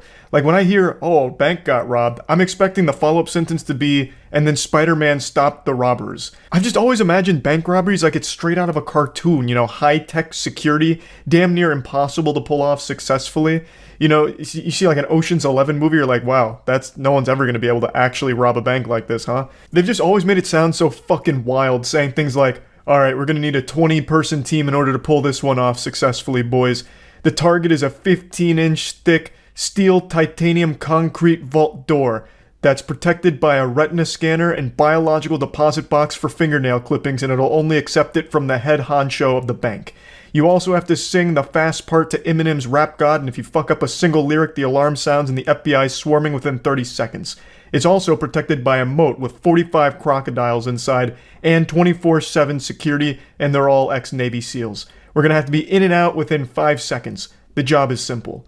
You know, like, in my tiny reptile brain hears all this and I'm like, wow. Well, no one's ever going to be able to actually rob a bank, huh? For some reason, I've just been under the assumption that banks in the real world have similar security protocol. Obviously, not with like all the sci-fi security protocols like infrared laser beams everywhere that you have to dodge. I've just been under the assumption that they're highly protected and robbing them is still extremely difficult. But in reality, that's just not the case. Bank robberies happen all the time and they are nothing like they are in the movies. I want to show you a recent bank robbery that happened in Orlando. This is about a week old. You have to see this to believe it. Yeah, that's right. Your eyes aren't playing tricks on you. The alleged bank robber is Mr. Incredible himself. This dude threw on the Incredibles t-shirt, popped on the shades, and said, "It's showtime." And this was a successful robbery, by the way. I'll explain his method in just a moment, but here's the security camera footage showcasing the culprit. And he got away with it for now. He wasn't caught. He's still at large. So if you do recognize that man, make sure to call that Crime Stoppers hotline. Now, you're probably scratching your head wondering to yourself, where was the robbery? Charles, you forgot to show the climax. You didn't show where he actually robbed them. But you're wrong. You just witnessed the robbery. That was the entire operation. The extent of his plan was to go into the bank and ask for the money. So he demanded money from the teller and they gave it to him and he walked out. That's how that bank robbery went. He didn't flash any weapons. I haven't read any reports about him making threatening remarks or anything like that. They just explained that he demanded money from the teller, which he received, and then fled the scene. Now, the use of the word demanding in the reports leaves a lot of wiggle room for what could have been said or done from the guy to get the money. You know, maybe he went in there and was threatening the employees or seemed to just be like this menace. Maybe he treated it like a Call of Duty Xbox Live lobby and got real loud, vocal, screaming this and that. And I have always said it's never worth risking your life for the business you work at, you know? If someone comes in there and they're saying, you know, empty the register, you're gonna get it, bub, it's best just to comply. What's the point in risking life and limb for the business you work at? It's simply not worth it. Plus, insurance covers all of it for the business anyway. So it's just, you really shouldn't be, like, willing to die for your job, I would say. So I have no ill will towards the teller here who did give this guy the money. I just find it super interesting that this is the technique that was used for a successful bank robbery, just going up and asking for the money. It doesn't seem like he did anything beyond that. His plan was as simple as it gets. Can I have some more of that cash? In fact, I'm not asking, give me more of that cash. And they did. So I decided to look into it a bit. And it turns out all bank tellers are instructed to always follow the thief's instructions no matter the case, whether a weapon is produced or not. If there is a thief there demanding money, it is the bank teller's responsibility to follow it. They're instructed to follow along no matter what because their safety is of paramount importance. So that caught me by surprise because I wasn't sure. I knew bank tellers always had to go along with like someone who shows a weapon or something. Like they're not going to try and, you know, make a holdout and challenge them to a fist fight in order to disarm them or anything. I just thought like they had to produce like a weapon or some kind of threat or like reasonable showcase that they're going to cause a problem. I didn't realize that if they even just hinted at wanting to rob them, that they had to follow along. So that was a little surprising to me, but it makes complete sense and I completely agree with that ruling as well. However, I still think this guy's planning is lackluster, to say the least.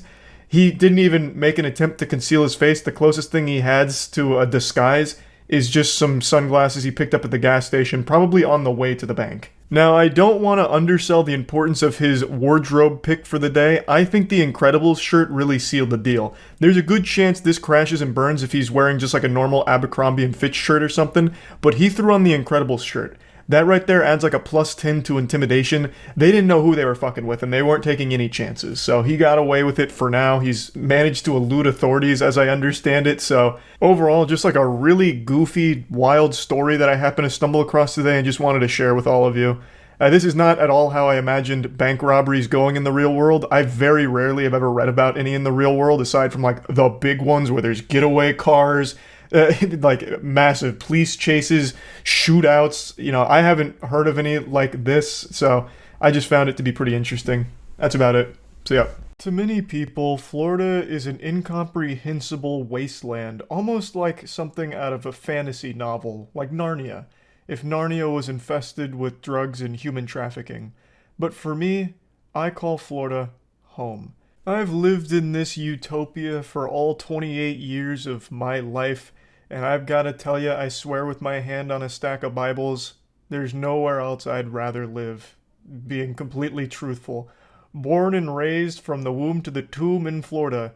Well, I guess not womb to tomb, because I'm pretty sure Florida's going to be underwater within the next 20 years, but hey, we're on a tight schedule, I guess. We're on the clock now, and that only makes the time we have with Florida even more special. What's that expression? The star that burns brightest burns out fastest? That is very applicable to Florida. It is a shining star of a state. That little hemorrhoid on the USA? That's right. That's Florida, baby. So anyway, I was feeling awfully patriotic today, and I wanted to celebrate some Florida enthusiasm by talking about a few stories that I've just been thinking about a lot over the last couple days since I learned about them because they're so wacky. Florida has a reputation for producing the most outrageous headlines ever, which is why Florida Man has been like a coined phrase for quite a few years now. Florida Man is just always referring to the crazy stories that could only really happen in Florida. And there's just some that I've really been thinking about that have happened recently. The first story is almost wholesome in its stupidity. So a man stole an electric scooter from Target and then assembled it outside the Target he had stole it at. So he was out there assembling this electric scooter for quite a long time, which gave the police ample opportunity to show up and arrest him. What's going on, man? What's up? Do me a favor, stand up. Huh? Stand up. I'm gonna detain you for a second. Come here. Put it down. Yes, sir. Jimmy Neutron's already been hard at work assembling this device. You can see the electric scooter box right next to him, so he's taking it out, he's following the instructions and putting it together. And usually these aren't exactly quick projects, so the authorities would have had plenty of time to not only receive the call from Target, but to then go ahead and stop for lunch if they wanted to, and then still show up in time to arrest this guy.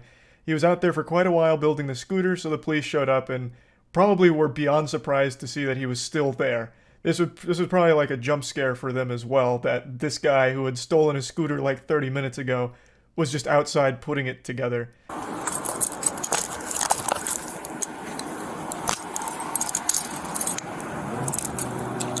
You know why I'm detaining you? No, sir. No? Okay.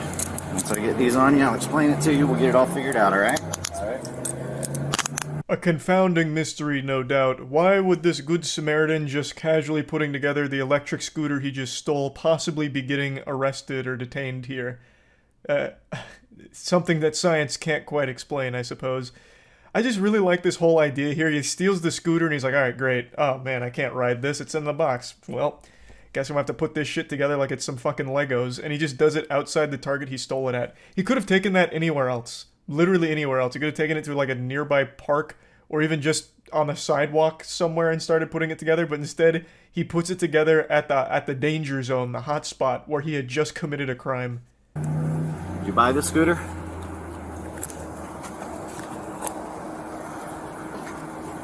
You don't want to answer that question?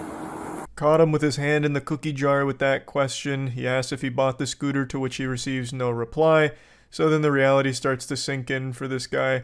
I'll go ahead and break down the story here, though it's not super interesting, very generic. Target employees saw him grab the Razor electric scooter, so then they just called the police on him, who then showed up and arrested him because he was outside fucking building the thing. What I really love so much about this one is the fact that this is actual, like, Skyrim NPC behavior. So this guy committed a crime. He takes the scooter, he steals it. And then the second he leaves the store, he must have forgot how he acquired that scooter and thought it was totally okay to just go ahead and start putting it together there. That item he just stole. The next story I want to share with you all is actually a really interesting crime plot. This one's got a lot of layers to it. This one's like almost a huge scheme. It's a $1 million plus milk theft.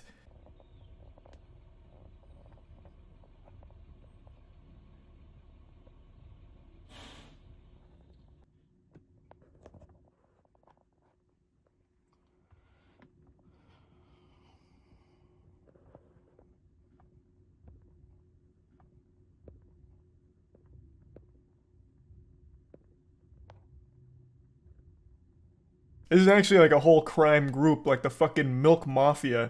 They got together and hatched the perfect crime, like Ocean's 11. They decided they were going to steal a fucking ton of milk. A lot of dairy products. It actually goes pretty deep. So the 6 suspects were employees of Island Dairy, a milk distributor that worked with MacArthur Dairy, a milk and dairy products company, and they were arrested as a result of an investigation dubbed Operation Got Milk.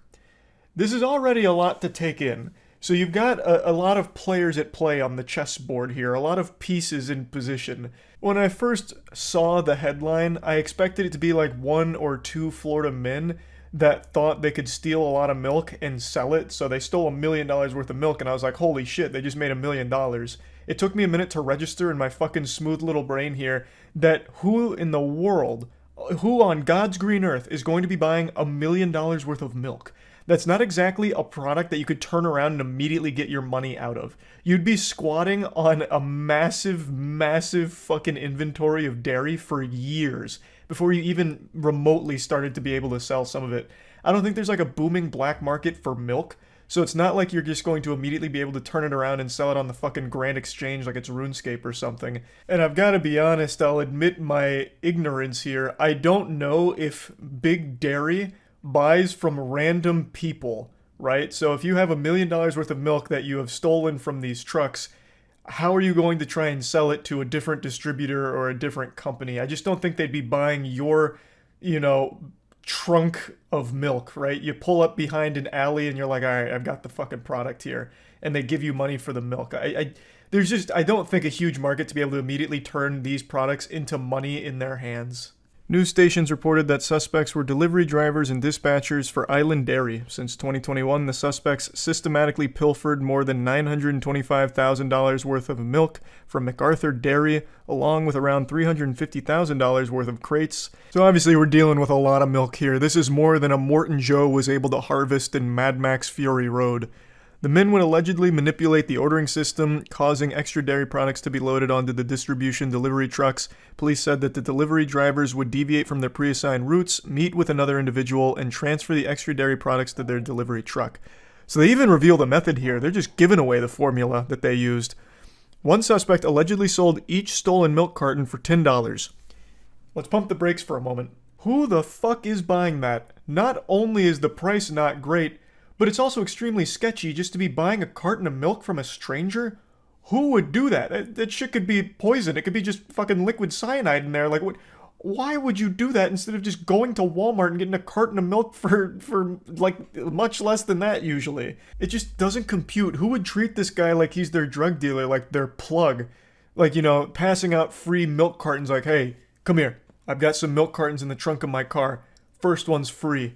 But if you ever need your fix, you can meet me by the CVS dumpster. I got plenty more milk cartons where that came from. Like, I just can't even imagine that world. That's so wild. This was an organized crime, basically, where they are working in unison to steal products from a company, and obviously the person receiving those products was selling stolen goods. Officials told WTVJ that Island Dairy conducted an internal investigation that uncovered the irregularities and identified the potential suspects. Police were then contacted and began surveillance on the suspects. Hours later, investigators said they captured the transfer of stolen dairy products on video. So they got him. They got him. This is actually a pretty sizable theft here. $1 million plus worth of milk is fucking crazy. So yeah, I definitely wanted to share that one because, wow, what a plan to steal and sell milk, of all things. Anyway, these were just 2 stories I had read recently and watched, I suppose, since there's videos of both, that have really just stuck with me. I keep thinking about them because they're so goofy. So I just wanted to share that. That's really about it. So yeah. For almost a decade now, I've said multiple times how the worst content on YouTube comes from YouTube pranksters. There is nothing more deplorable, heinous, or dog shit than a YouTuber doing pranks. Watching a prank video is more painful than walking in on your significant other cheating on you. There's only 2 unforgivable sins in the Lord's eyes, and one of them is watching pranksters, and the second one is not liking anime. It's just so fucking gross. This shit is so bad. Like, really fucking terrible. And the douchebags behind the prank channels are some of the most insufferable assholes the internet has to offer. The man who goatseed himself is probably a more likable content creator than the entirety of the YouTube pranksters combined. His asshole has more personality than all of the androids behind these garbage prank videos. It's truly abhorrent stuff. And you know what I'm talking about, the walking around in public and pissing on people's shoes and then saying it's just a prank, bro, so they can't get mad at me, and if they get mad, they're the bad guy. I'm the victim here. I told him it was a prank. I don't know why he's upset. I just spit in his face. That kind of douchebag. Or swapping grandma's medicine out with ketamine, gone sexual. The worst people on the internet are the ones that are pulling pranks. Now, of course, they're all fake, but not every child knows that. And today, I'm going to tell you the story about a kid named Timothy Welks. Timothy Welks was a 20-year-old kid in Tennessee who grew up watching YouTube pranksters and aspired to be one himself. But he was never in on the joke. He never believed Santa Claus was fake. He thought the pranks he was seeing was real. And he had a plan to become a YouTube sensation prankster. His plan was to charge a family with butcher knives wearing a mask, and when he pulled this prank off 2 days ago, he was fatally shot and killed. What's especially wild about this story is this kind of prank, the robbery prank, isn't some unknown, taboo, uncharted territory kind of thing. He wasn't like Christopher Columbus discovering a new type of prank. This man was doing a very common prank. The robbery prank is one of the most common ones these insufferable assholes on YouTube will do, where they stage a robbery as a prank. They'll charge people with weapons like a fucking chainsaw or sometimes unloaded weapons or blades and shit while they're dressed as like Scary Steve from Minecraft and be like, give me your wallet and all your condoms, shit like this, and like shake them down for it. And then they'll be like, oh, it's just a prank, bro, you're not actually getting robbed. And like, oh, you jokesters, oh, you rapscallions, and that's the whole video. It's absolutely fucking terrible, but the people they prank are obviously in on it. It's all staged. Timothy Wilkes and other people like him don't know that. So Timothy chose someone that wasn't in on it, and he charged them with butcher knives as he was dressed up like he was from fucking Comic-Con, and he was shot and killed. And I don't know if this is real, but there is a source that was released by one of the publications that said it was the audio from the incident. And since this was filmed for a prank, there is clearly film of it that exists. But that hasn't been released. But I did hear audio. And his last words after the gunshots were, "It's just a prank, bro," as he was dying and crying. I don't know if that's real, but there is no doubt in my mind when this did happen, he absolutely shouted, "It's just a prank, bro." And those were most likely some of his last words. That is some of the saddest shit. You couldn't write a more poetically pitiful conclusion. To have been misled by these awful people on the internet to such a degree that you end up giving your life for the sake of a fucking prank. What an awful, awful, awful way to go out. The person I feel the most bad for is, of course, the man that shot him.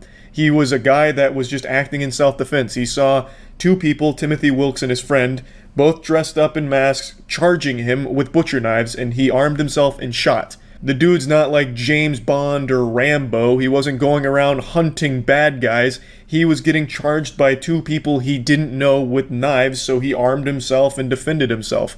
And luckily he hasn't been charged with anything because he shouldn't be. It was clearly self-defense. Timothy Wilkes and his group were 100% in the wrong here, and it takes a real fucking psychopath to pull a prank like this.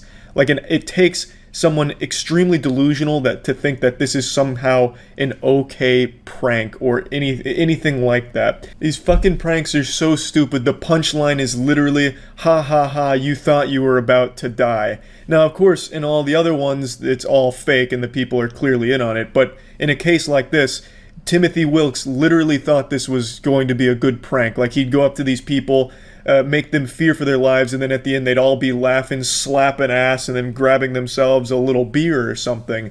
I just don't understand how someone could be so incredibly delusional. It's baffling. It's absolutely shocking and disturbing that someone could actually think that charging strangers with a butcher knife and then saying it's just a prank would make everything okay. It's fucking wild. But yeah, I wanted to just talk about this story a little bit because for years now I've mentioned how these insufferable asshole YouTubers that command their audience of 11-year-olds literally brainwash them into thinking horrible things are okay or normal, and that a lot of these kids don't recognize that the shit they do is fake, and that's bad and dangerous. And this is exactly what I was talking about. Timothy Wilkes isn't the only kid that believes the pranks he sees on YouTube are real. I'm sure there's others, but none of the other ones are crazy enough to charge people with knives and wearing masks like it's the fucking purge.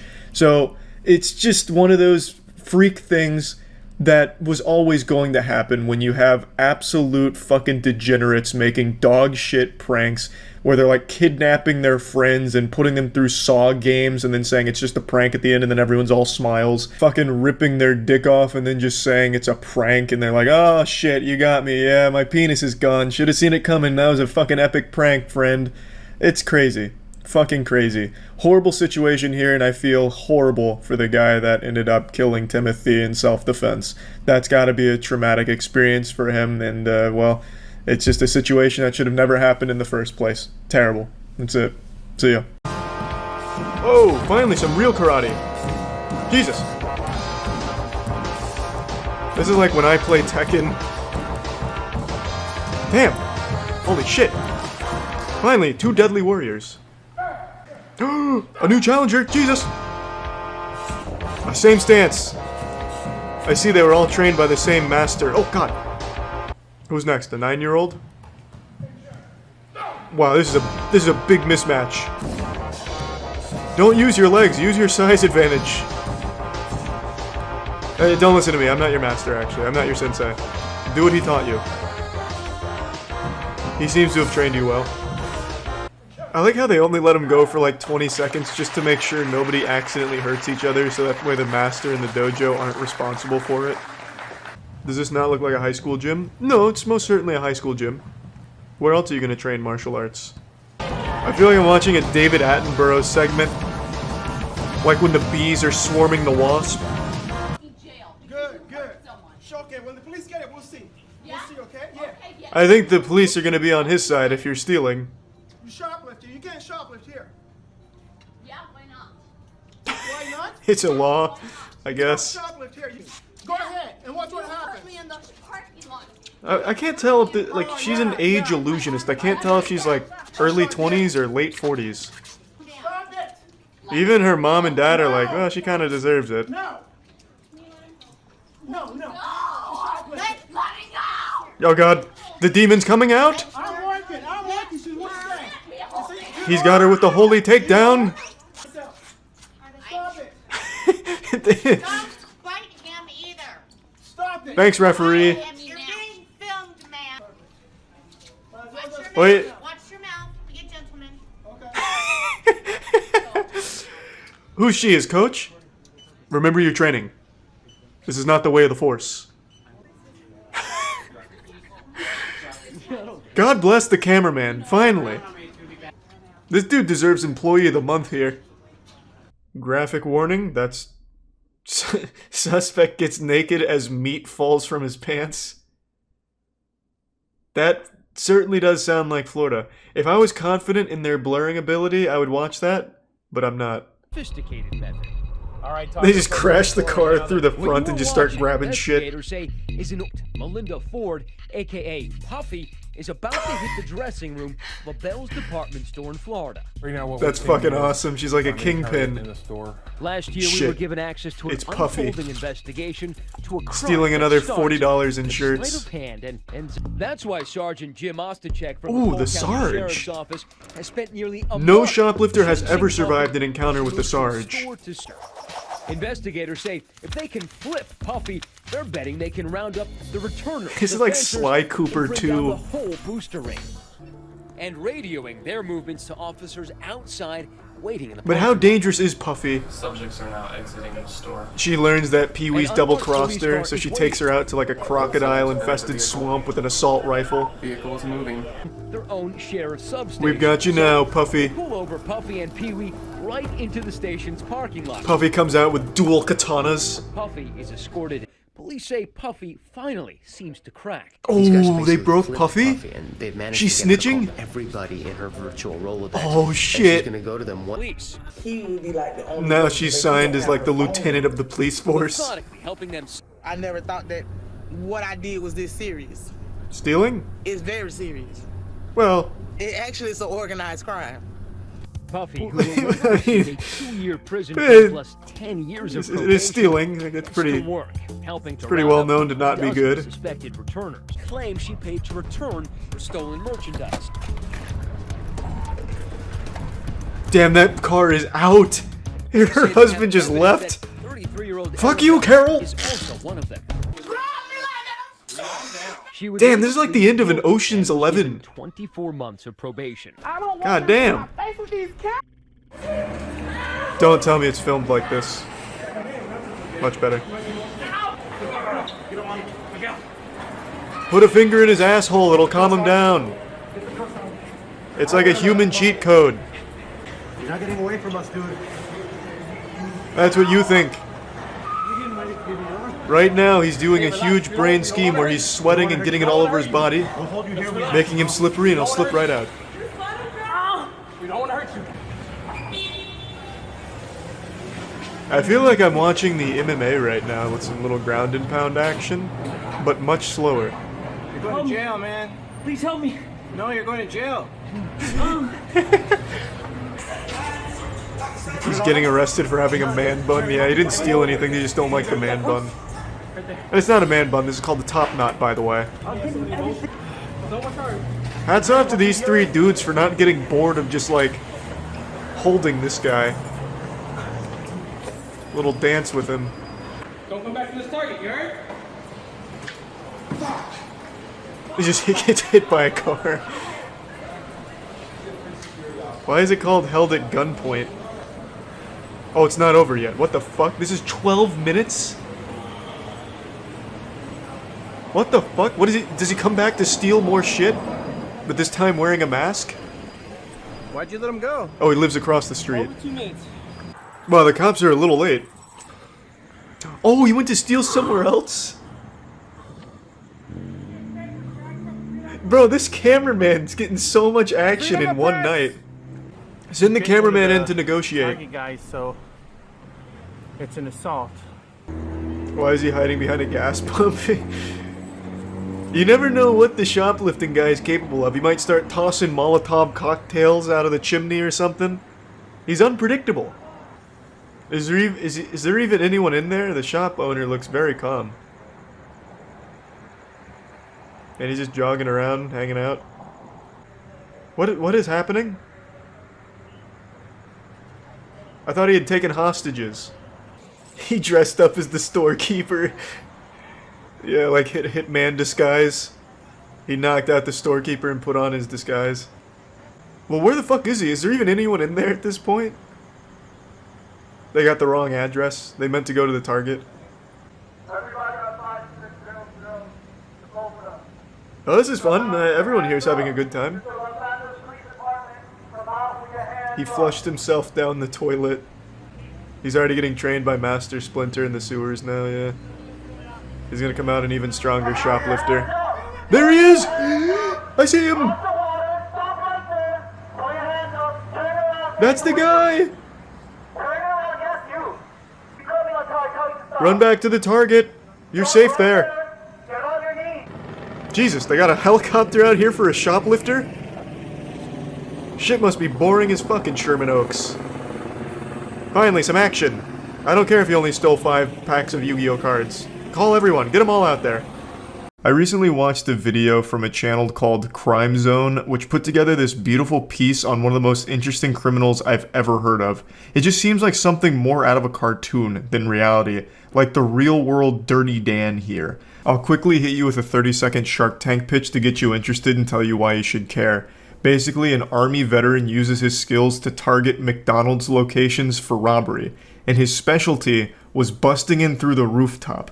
So he would bring tools, cut through the roof, and drop in like an angel on the employees. And he had the manners of an angel too. He'd let them get their coats, they all said that he was really nice, and asked them to just wait in like the ice locker, the freezer.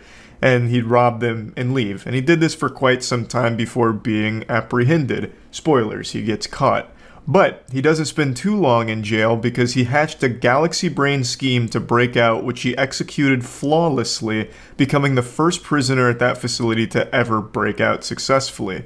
And he turns back to a life of crime, but no longer going to the Ronald McDonald Playhouse of Pain.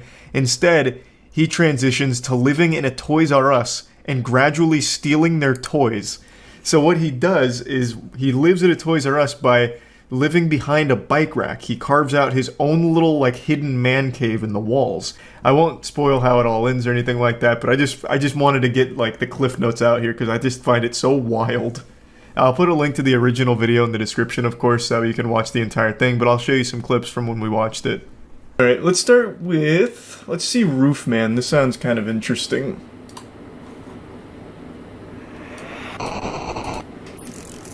I do love criminals that hide in attics and shit. Nigel and Luke here, and welcome to Crime Zone. Unbeknownst Quick question, is there still a massive breakfast rush for McDonald's? I remember when I was a kid that was the shit, but I feel like McDonald's has just such steep competition these days for the breakfast slot. Do we have any like big McDonald's breakfast enthusiasts here? Cause near me it's kind of just like no one cares anymore. Overwhelmingly yes. Wow. I just think the McDonald's breakfast has really fallen off. It's like Netflix stock, but for food. Once he had the cash, the masked robber walked all of the employees into the cooler where they were locked inside. It seems kind of nice. They were asked if they wanted to grab their coats to stay warm while they waited for help to arrive. After they have a police sketch and it's just a Hamburglar. Fled. While the employees didn't know it at the time. I saw a video of 2 women stealing everyone's food inside a restaurant. Don't remember where though. Probably McDonald's. Actually, I take that back. Probably Waffle House. Waffle House is a restaurant you go to and you're just looking for fights and maybe like a waffle or two. I think it's a Prime Sun City. So this is basically the only fast food specialized robber is what I'm getting. While little is known about why Jeffrey Allen Manchester chose to turn to a life of crime, what we do know the better question is why turn to a life of crime for fast robber food? Known as Roofman, he lived what appeared to be a normal life, to put his military training to a different kind of use. In November of 1998... Do you really need military training to rob a McDonald's? I feel like you could just go in and be like, I just want the money in the register, and like, make like a finger gun in your jacket and be like, yeah, just take it. Like, I don't think you really needed all like the special ops training just to become like a fucking Filet-O-Fish fondler. Felon. Damn, that would have been better instead of fucking fondler. It doesn't even make sense. But man, this guy, those McDonald's employees, they didn't know who they were fucking with when he busted through their ceiling. One second they're just serving up a quarter pounder, next second they got goddamn Jason Bourne coming through the top turnbuckle. That's While cute. the bulk of Manchester's robberies were committed in California, he would eventually hit McDonald's locations in Nevada, Oregon, Minnesota, Massachusetts, Maryland, Virginia, and both of the Carolinas, making off with an estimated $100,000. Manchester would use tools to cut a hole in the roof of the location, dropping down anywhere from 10 to 15 feet. So what? I still am super confused on why the roof. What tactical advantage does he get from busting in right here behind the counter as opposed to just rushing through here and jumping over the counter? Just like the element of surprise? No alarm? I guess, but there's still employees there either way, right? Because like they said, he was always really nice to the employees and telling them to get to the back and shit, so there's still people there. So at that point, the alarm's kind of worthless, wouldn't you think? When they caught up to him a short time later, he was still carrying his rifle, as well as a nylon bag containing drills, pry tools, hammers, and all of the cash he had stolen from the 2 McDonald's locations. True to his reputation, Manchester didn't put up a fight when cornered by officers, instead telling them, quote, "You guys did a really good job today." With Manchester's arrest came a flurry of news articles announcing he was ultimately sentenced to 45 years in prison on charges ranging from robbery with a dangerous weapon to kidnapping. Little did anyone know that his story was far from over. Really? He busted a hole out of the prison cell? Following his conviction at the end of 2000, Jeffrey Manchester was sent on the afternoon of June 15th 2004, now the roof Jeffrey man can be Manchester anywhere. put his plan into action and escaped from the Brown Creek Correctional Institution, making him the first person to do so in the facility's 11-year history. Hey, that's pretty Once good. again, Well, 11 the years roof isn't man super long. was That's still free. good. It was here, at an unassuming retail plaza, that he would set up a living space that would baffle and amuse both the public and law enforcement oh my God, officials he opened his for own years to McDonald's. come. A For his franchise new owner. home, the roof man chose a Toys R Us store located in a complex called the Triangle Shopping Center, just off of Monroe Road. He raced remote control cars on the roof in the middle of the night, rode bikes around the store for exercise, and managed to get most of the nourishment that he needed by stealing and eating baby food. Toys R Us had all kinds of snacks. He didn't need baby food. I remember back in the heyday at Toys R Us, you could get like fucking pounds of Doritos and shit. My man's over there just eating like meat sticks and apple mush when he could have been feasting on Doritos and Oreos. This man just said, fuck it, I want the Gerbers. Thanks for some Dreadnought in the prime elbow. This actually seems like something out of Codename Kids Next Door. Like one of the villains infiltrates a toy store that the kids are shopping at in order to torment them and scare them at night. Man's actually the boogeyman at the Jeffrey's Play Palace here. I have looked literally everywhere in the world for a single picture of this man's laboratory here. You know, Dexter's lab kind of shit. Because the way it's described in the video and the way it's described by the authorities, it sounds fucking incredible. He had baby monitor surveillance spy systems set up across the store to keep eyes on everyone, all the workers and all the customers and everything. He had so many toys and shit and a really elaborate setup with running water all in his like secret man cave in the Toys R Us walls. I want so badly to know what that actually looked like. I can't imagine a world where they didn't take pictures of it. They'd have to, right? Like, it's evidence. So surely those pictures exist somewhere, and I am begging any authorities that were involved in this case to just release the photo evidence.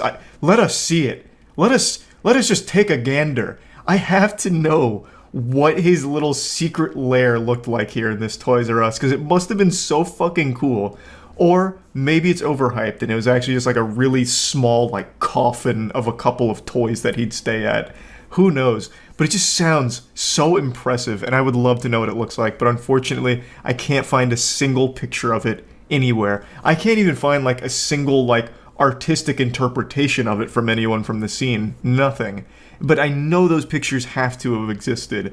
So I hope someday they surface. And when the holiday season rolled around, no one donated more to the congregation's toy drive than he did. Of course, these toys were actually all stolen from the store where the roof man was hiding who's out. gonna miss the toys though, huh? It was during this time that he realized he could tunnel directly through the store's wall into the adjacent unit, which just so happened to be an abandoned Circuit City. This time, maybe this guy is responsible for Toys R Us and Circuit City going under. After they found out that this man was living in their walls for, it's been almost a year, I think now. They just got so fucking paranoid that the business started sinking. God damn. What a cool setup, though. That is like the most early 2000s shit imaginable.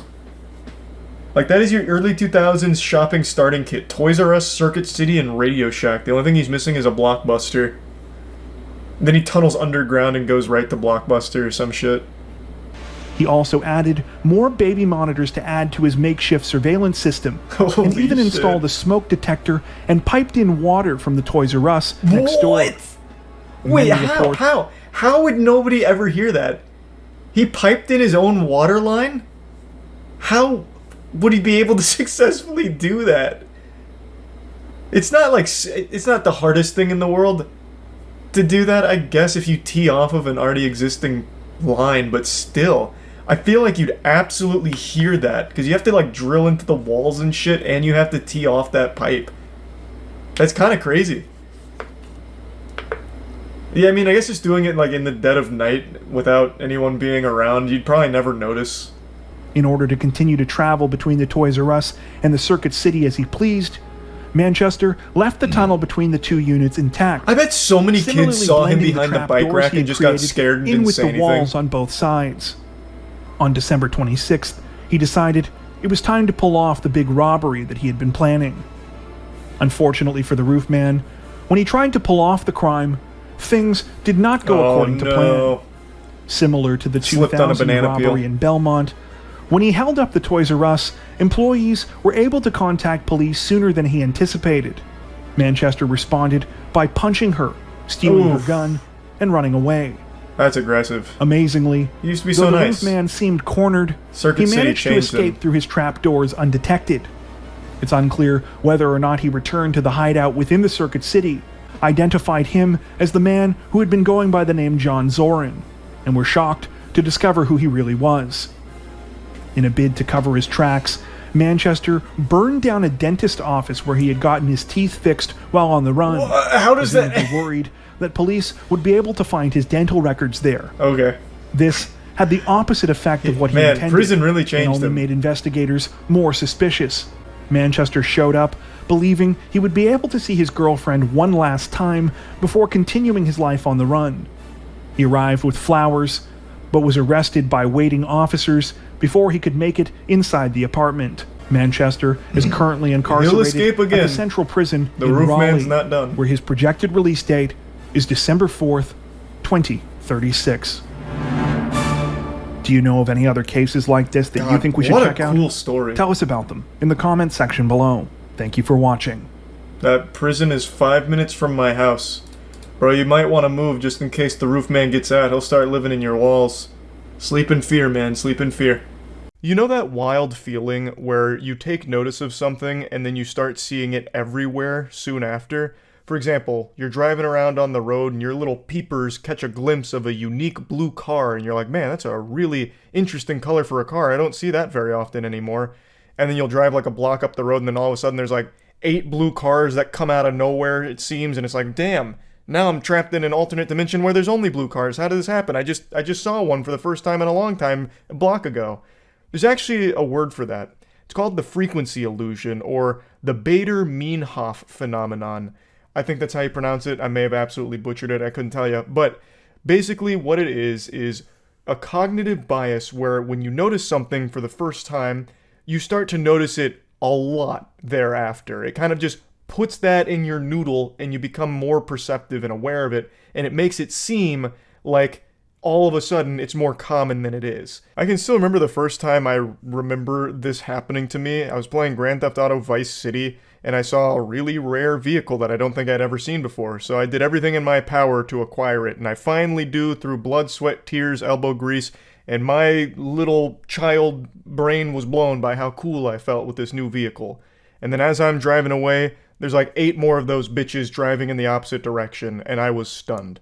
Now maybe it was a game mechanic I never even bothered to check, but I think more likely than not it was just an example of this frequency illusion. Point is, the reason I'm mentioning this, I just made a video covering that forklift ATM heist from like 2 days ago, and now all of a sudden I've been inundated with stories that are popping up about like heavy machinery robberies, and I feel like this just has to be another example of the frequency illusion, because there's no way that this is a very common crime. There is no way that there's some kind of mind plague that's infecting people's brains, making them believe that stealing excavators, forklifts, front-end loaders, garbage trucks in order to commit crimes with them is a good idea that will somehow work. Like, there's just no way that it's that common. It has to be, I'm more perceptive of it now. But to argue against myself, I don't think there ever would have been a time where my eyes would just glaze past a headline that talks about a guy stealing a front-end loader and stealing motorcycles with a fucking front-end loader. Like, I feel like I would have always been aware of that. So maybe this is just becoming like the new crime meta. Just stealing like machinery you'd find at some kind of mining operation and using that to commit crime across the city with. I don't know. But this shit is wacky. Let me go ahead and show you this front-end loader robbery and subsequent low-speed pursuit. This is actually some wild work out of GTA right now. I feel like you could have accomplished the same thing with just a brick. Like, I don't even think you needed to steal the front-end loader, to be honest. Like, it was probably a lot more difficult to find this vehicle than it would be to just find, like, a big rock. Oh, wait. I see. Now I see what the plan was. Wait, this guy's galaxy brain. This is an incredible scheme. He got the Christmas presents. I mean, he's kind of busting up the bikes on the way home here. He's not doing a great job of securing the package. Put it down, mate. He is not stopping. He is not stopping. I was legitimately stunned by the depth of this plan having more layers to it than just take big vehicle, crash into building, and then go in and take the goodies and call it a night. This guy pre-planned this for what I imagine must have been months.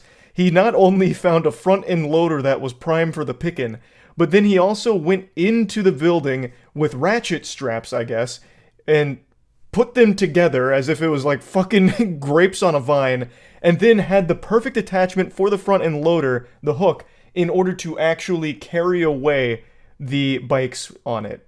Like, there was a lot more than I would have expected here. Like, Jesus Christ, I was half expecting the front-end loader to turn into a goddamn Decepticon committing the crime. This was a shocking revelation. And, of course, the subsequent chase afterwards is where everything went tits up. He clearly only planned the first part and not the second part. I don't know how he thought he could make some kind of inconspicuous getaway with a fucking rogue front-end loader with two motorbikes dangling off of it like truck nuts. Like, there was no world where that wouldn't tip off the authorities. And this is not exactly the optimal getaway vehicle. So you can see the vehicle's not really zooming around too quickly and the bikes are banging against each other. I also couldn't help but giggle at the officer telling him to put it down like it's a child who's got a cookie he wasn't supposed to have before eating his vegetables. Like, brother, this man stole a front-end loader. You think he's just going to give up that easily? No. He is committed to this for the long haul. Okay, run over the bikes. Everybody stay well clear of this tractor. Oh, he already dropped them, but oh boy. Oh boy. This vehicle's not fast enough for this kind of engagement. And he shed the entire front battering ram. Oh god. I don't know how he gets out of this one. Unless his friend stole a helicopter and then gets like a giant magnet to airlift him out. I don't think there's any way he actually gets out of this situation though. Oh! Oh! He's ripping some gnarly maneuvers. This is a very interesting chase. We left the roads and now we're in God's country. Oh my god. Wait, the officer's on the tracks too. Wait, this officer action here is about it. This man's like, it's finally my chance. I didn't think I'd ever get to do this. We're gonna need a good Samaritan to pull him over and like an equally strong front loader. Fight fire with fire. In the bush. Got all his clothing in the creek. Oh boy. We're on foot now. He's naked. Hands in the air now! Good boy, mate, good boy! He tried to throw off the dog's scent by getting nude. But that was a pretty cool chase. That was one of the more interesting ones I've seen in a while. Should have found a skunk and got sprayed. Your brain is huge. That's such a good idea. Yeah, he could have hidden his scent if he had just subjected himself to the skunk smell. But then he still would have needed to find a really good hiding place where they wouldn't find him. Instead of throwing your clothes away, just dress up as a deer. I don't know. If you're going to try and disguise yourself, I think you actually have a better chance of disguising yourself as a cop. Like, imagine he gets out of the front loader, runs into the forest, and he has, like, a cop uniform waiting for him, complete with, like, flashlight and everything, and service pistol, and he's, like, just looking around and just talking with the boys. Like, you'd probably get further with that approach. They finally caught him, but this man was operating on, like, demon mode here. He hatched a nefarious plot with the front-end loader, and he tried to see it through, but he didn't quite have what it takes. I still can't believe that he had the chutzpah to steal a front-end loader, get the proper, like, hook attachment for it, get the ratchet straps, and set up the motorbikes in a way that they can be lifted out with the front-end loader and hook. But he didn't plan the most obvious part, which would be, how the fuck do you get away? He had no plan for that. All he did was start just driving down public roads and then was, like, shocked that the cops somehow got on his tail. I don't understand. And this is, like, as I mentioned in the very beginning, this feels like it's being more common, with stealing things like excavators and forklifts and all that to commit wild crime. Like, it feels like it's being more common, but again, this could just be an example of the frequency illusion. I'm not sure yet. But anyway, it's always wild when that happens. Jinkies. It is always such an adventure to watch that. But anyway, yeah, that's really about it. So yeah. This is another one of those sad situations where I have to admit Twitch chat was right and I look like a bumbling imbecile now. About a month ago, chat was trying to convince me that there was a viral TikTok challenge that was getting people to steal cars and sometimes crash them for views, and I wrote that off as a bunch of baloney. I said, I doubt that's an actual trend, probably just one stupid asshole did it, called it a challenge, and no one ever followed. But it turns out I was wrong. Not only is this boogeyman real, but it actually has led to the death of 4 teenagers this week. Somehow, the challenges continue to get more and more brain dead and dangerous. This generation of Tide Pod eating and hurting yourself for views on TikTok is reaching an absolutely absurd level of wildness. So, it's called the Kia Challenge. It's also not really a challenge, it's more of just a ruin your life speedrun tutorial. Basically, the only goal to be completed with the Kia Challenge is to steal a car and post yourself stealing the car on TikTok. It honestly sounds like it's something made by the CIA to catch potential car thieves. You're fucking instructing them to post evidence of their crime online, making it the easiest slam dunk arrest ever. But anyway, the Kia Challenge was videos that were teaching others how to steal Kias and Hyundais specifically, because of a massive vulnerability in many models from Kia and Hyundai. For Kia vehicles, many of them built from 2011 to 2021 have this problem, and for Hyundais, those built from 2015 to 2021 also have this problem. I'm not here to teach you how to do it, I'm not your Thieves Guild sensei, but I will tell you, it is shockingly fucking easy. It's mind-blowing how stupid and simple it is. These cars are more insecure than me going through puberty. They basically steal themselves, honestly. It takes seconds, like actual seconds. Not even like mini seconds, like maybe 2 or 3 tops. It's fucking baffling, honestly. So, since this challenge went viral, there's been this massive increase in thefts with Kia and Hyundais, and this week it led to 4 teenagers dying. In a few of the Kia Challenge videos that are still available online, the people in them are driving recklessly, and in a couple of them even crash. However, this one happened to be a fatal single-car accident, killing 4 of the passengers here, and now the driver's facing a felony charge. Pretty sad story all around, and it all stems from a little TikTok trend. Just when you thought we'd seen the dumbest trends from that platform with like devious licks and shit like that, they've gone even harder now. But I think it's very important we discuss what a massive fuck up this is from Kia and Hyundai. How in the world, 2,000 years after the death of Jesus, with all of the technology we have now, how can you have this massive vulnerability? It's obviously a massive problem here, so much so that they have now been served a class action lawsuit as of late September, because these vehicles that they manufactured during the time periods I listed don't have immobilizers on them, which, as I understand, is standard among pretty much all the other automobiles out there. I'm not much of a car guy. I don't know too much about that shit. I know more about the anatomy of a fucking alien than I would a car's engine and what goes into vehicles. But according to the lawsuit, the engine immobilizers are crucial, and they've come at Kia and Hyundai for not having them, stating that they valued profits over safety and security of their customers. And it also outlines just how big of a problem it's become. It is just an absolute epidemic with all of these car thefts with the Kia and Hyundai models here, and it all ties back to the lack of engine immobilizer, as I understand it. And it seems like this was a massive blunder here, because all the extra doubloons they were able to squeeze out of their profit margins is all about to whittle away here and probably end in some net loss with this class action lawsuit. It's a huge deal, obviously. And just a really sad trend all around, since it ended in the death of 4 teenagers who probably wouldn't have stolen this car if they weren't fed the information on how to do it, as well as also fed the idea that by doing it they'd gain TikTok clout. I believe at the time, and according to this article, the Kia Challenge category on TikTok, like the trend where all of these things lived, had 5.9 billion views across all of the videos there. Now, of course, not all of them were views on videos of people actually stealing the cars. A lot of them were people talking about how dangerous the challenge is. But there was, of course, quite a few videos actually showcasing just the blatant theft of Kias and Hyundais in there, in the Kia Boys area. And just fucking awful stuff.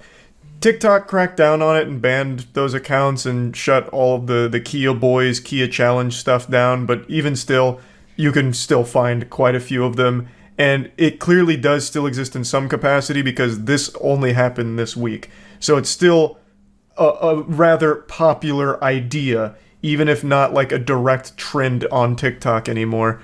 So just wanted to talk about this a little bit, since this was just a situation where I was just absolutely wrong when Twitch chat was bringing me some new information here that I just refused to believe. It was so outlandish, I didn't believe it.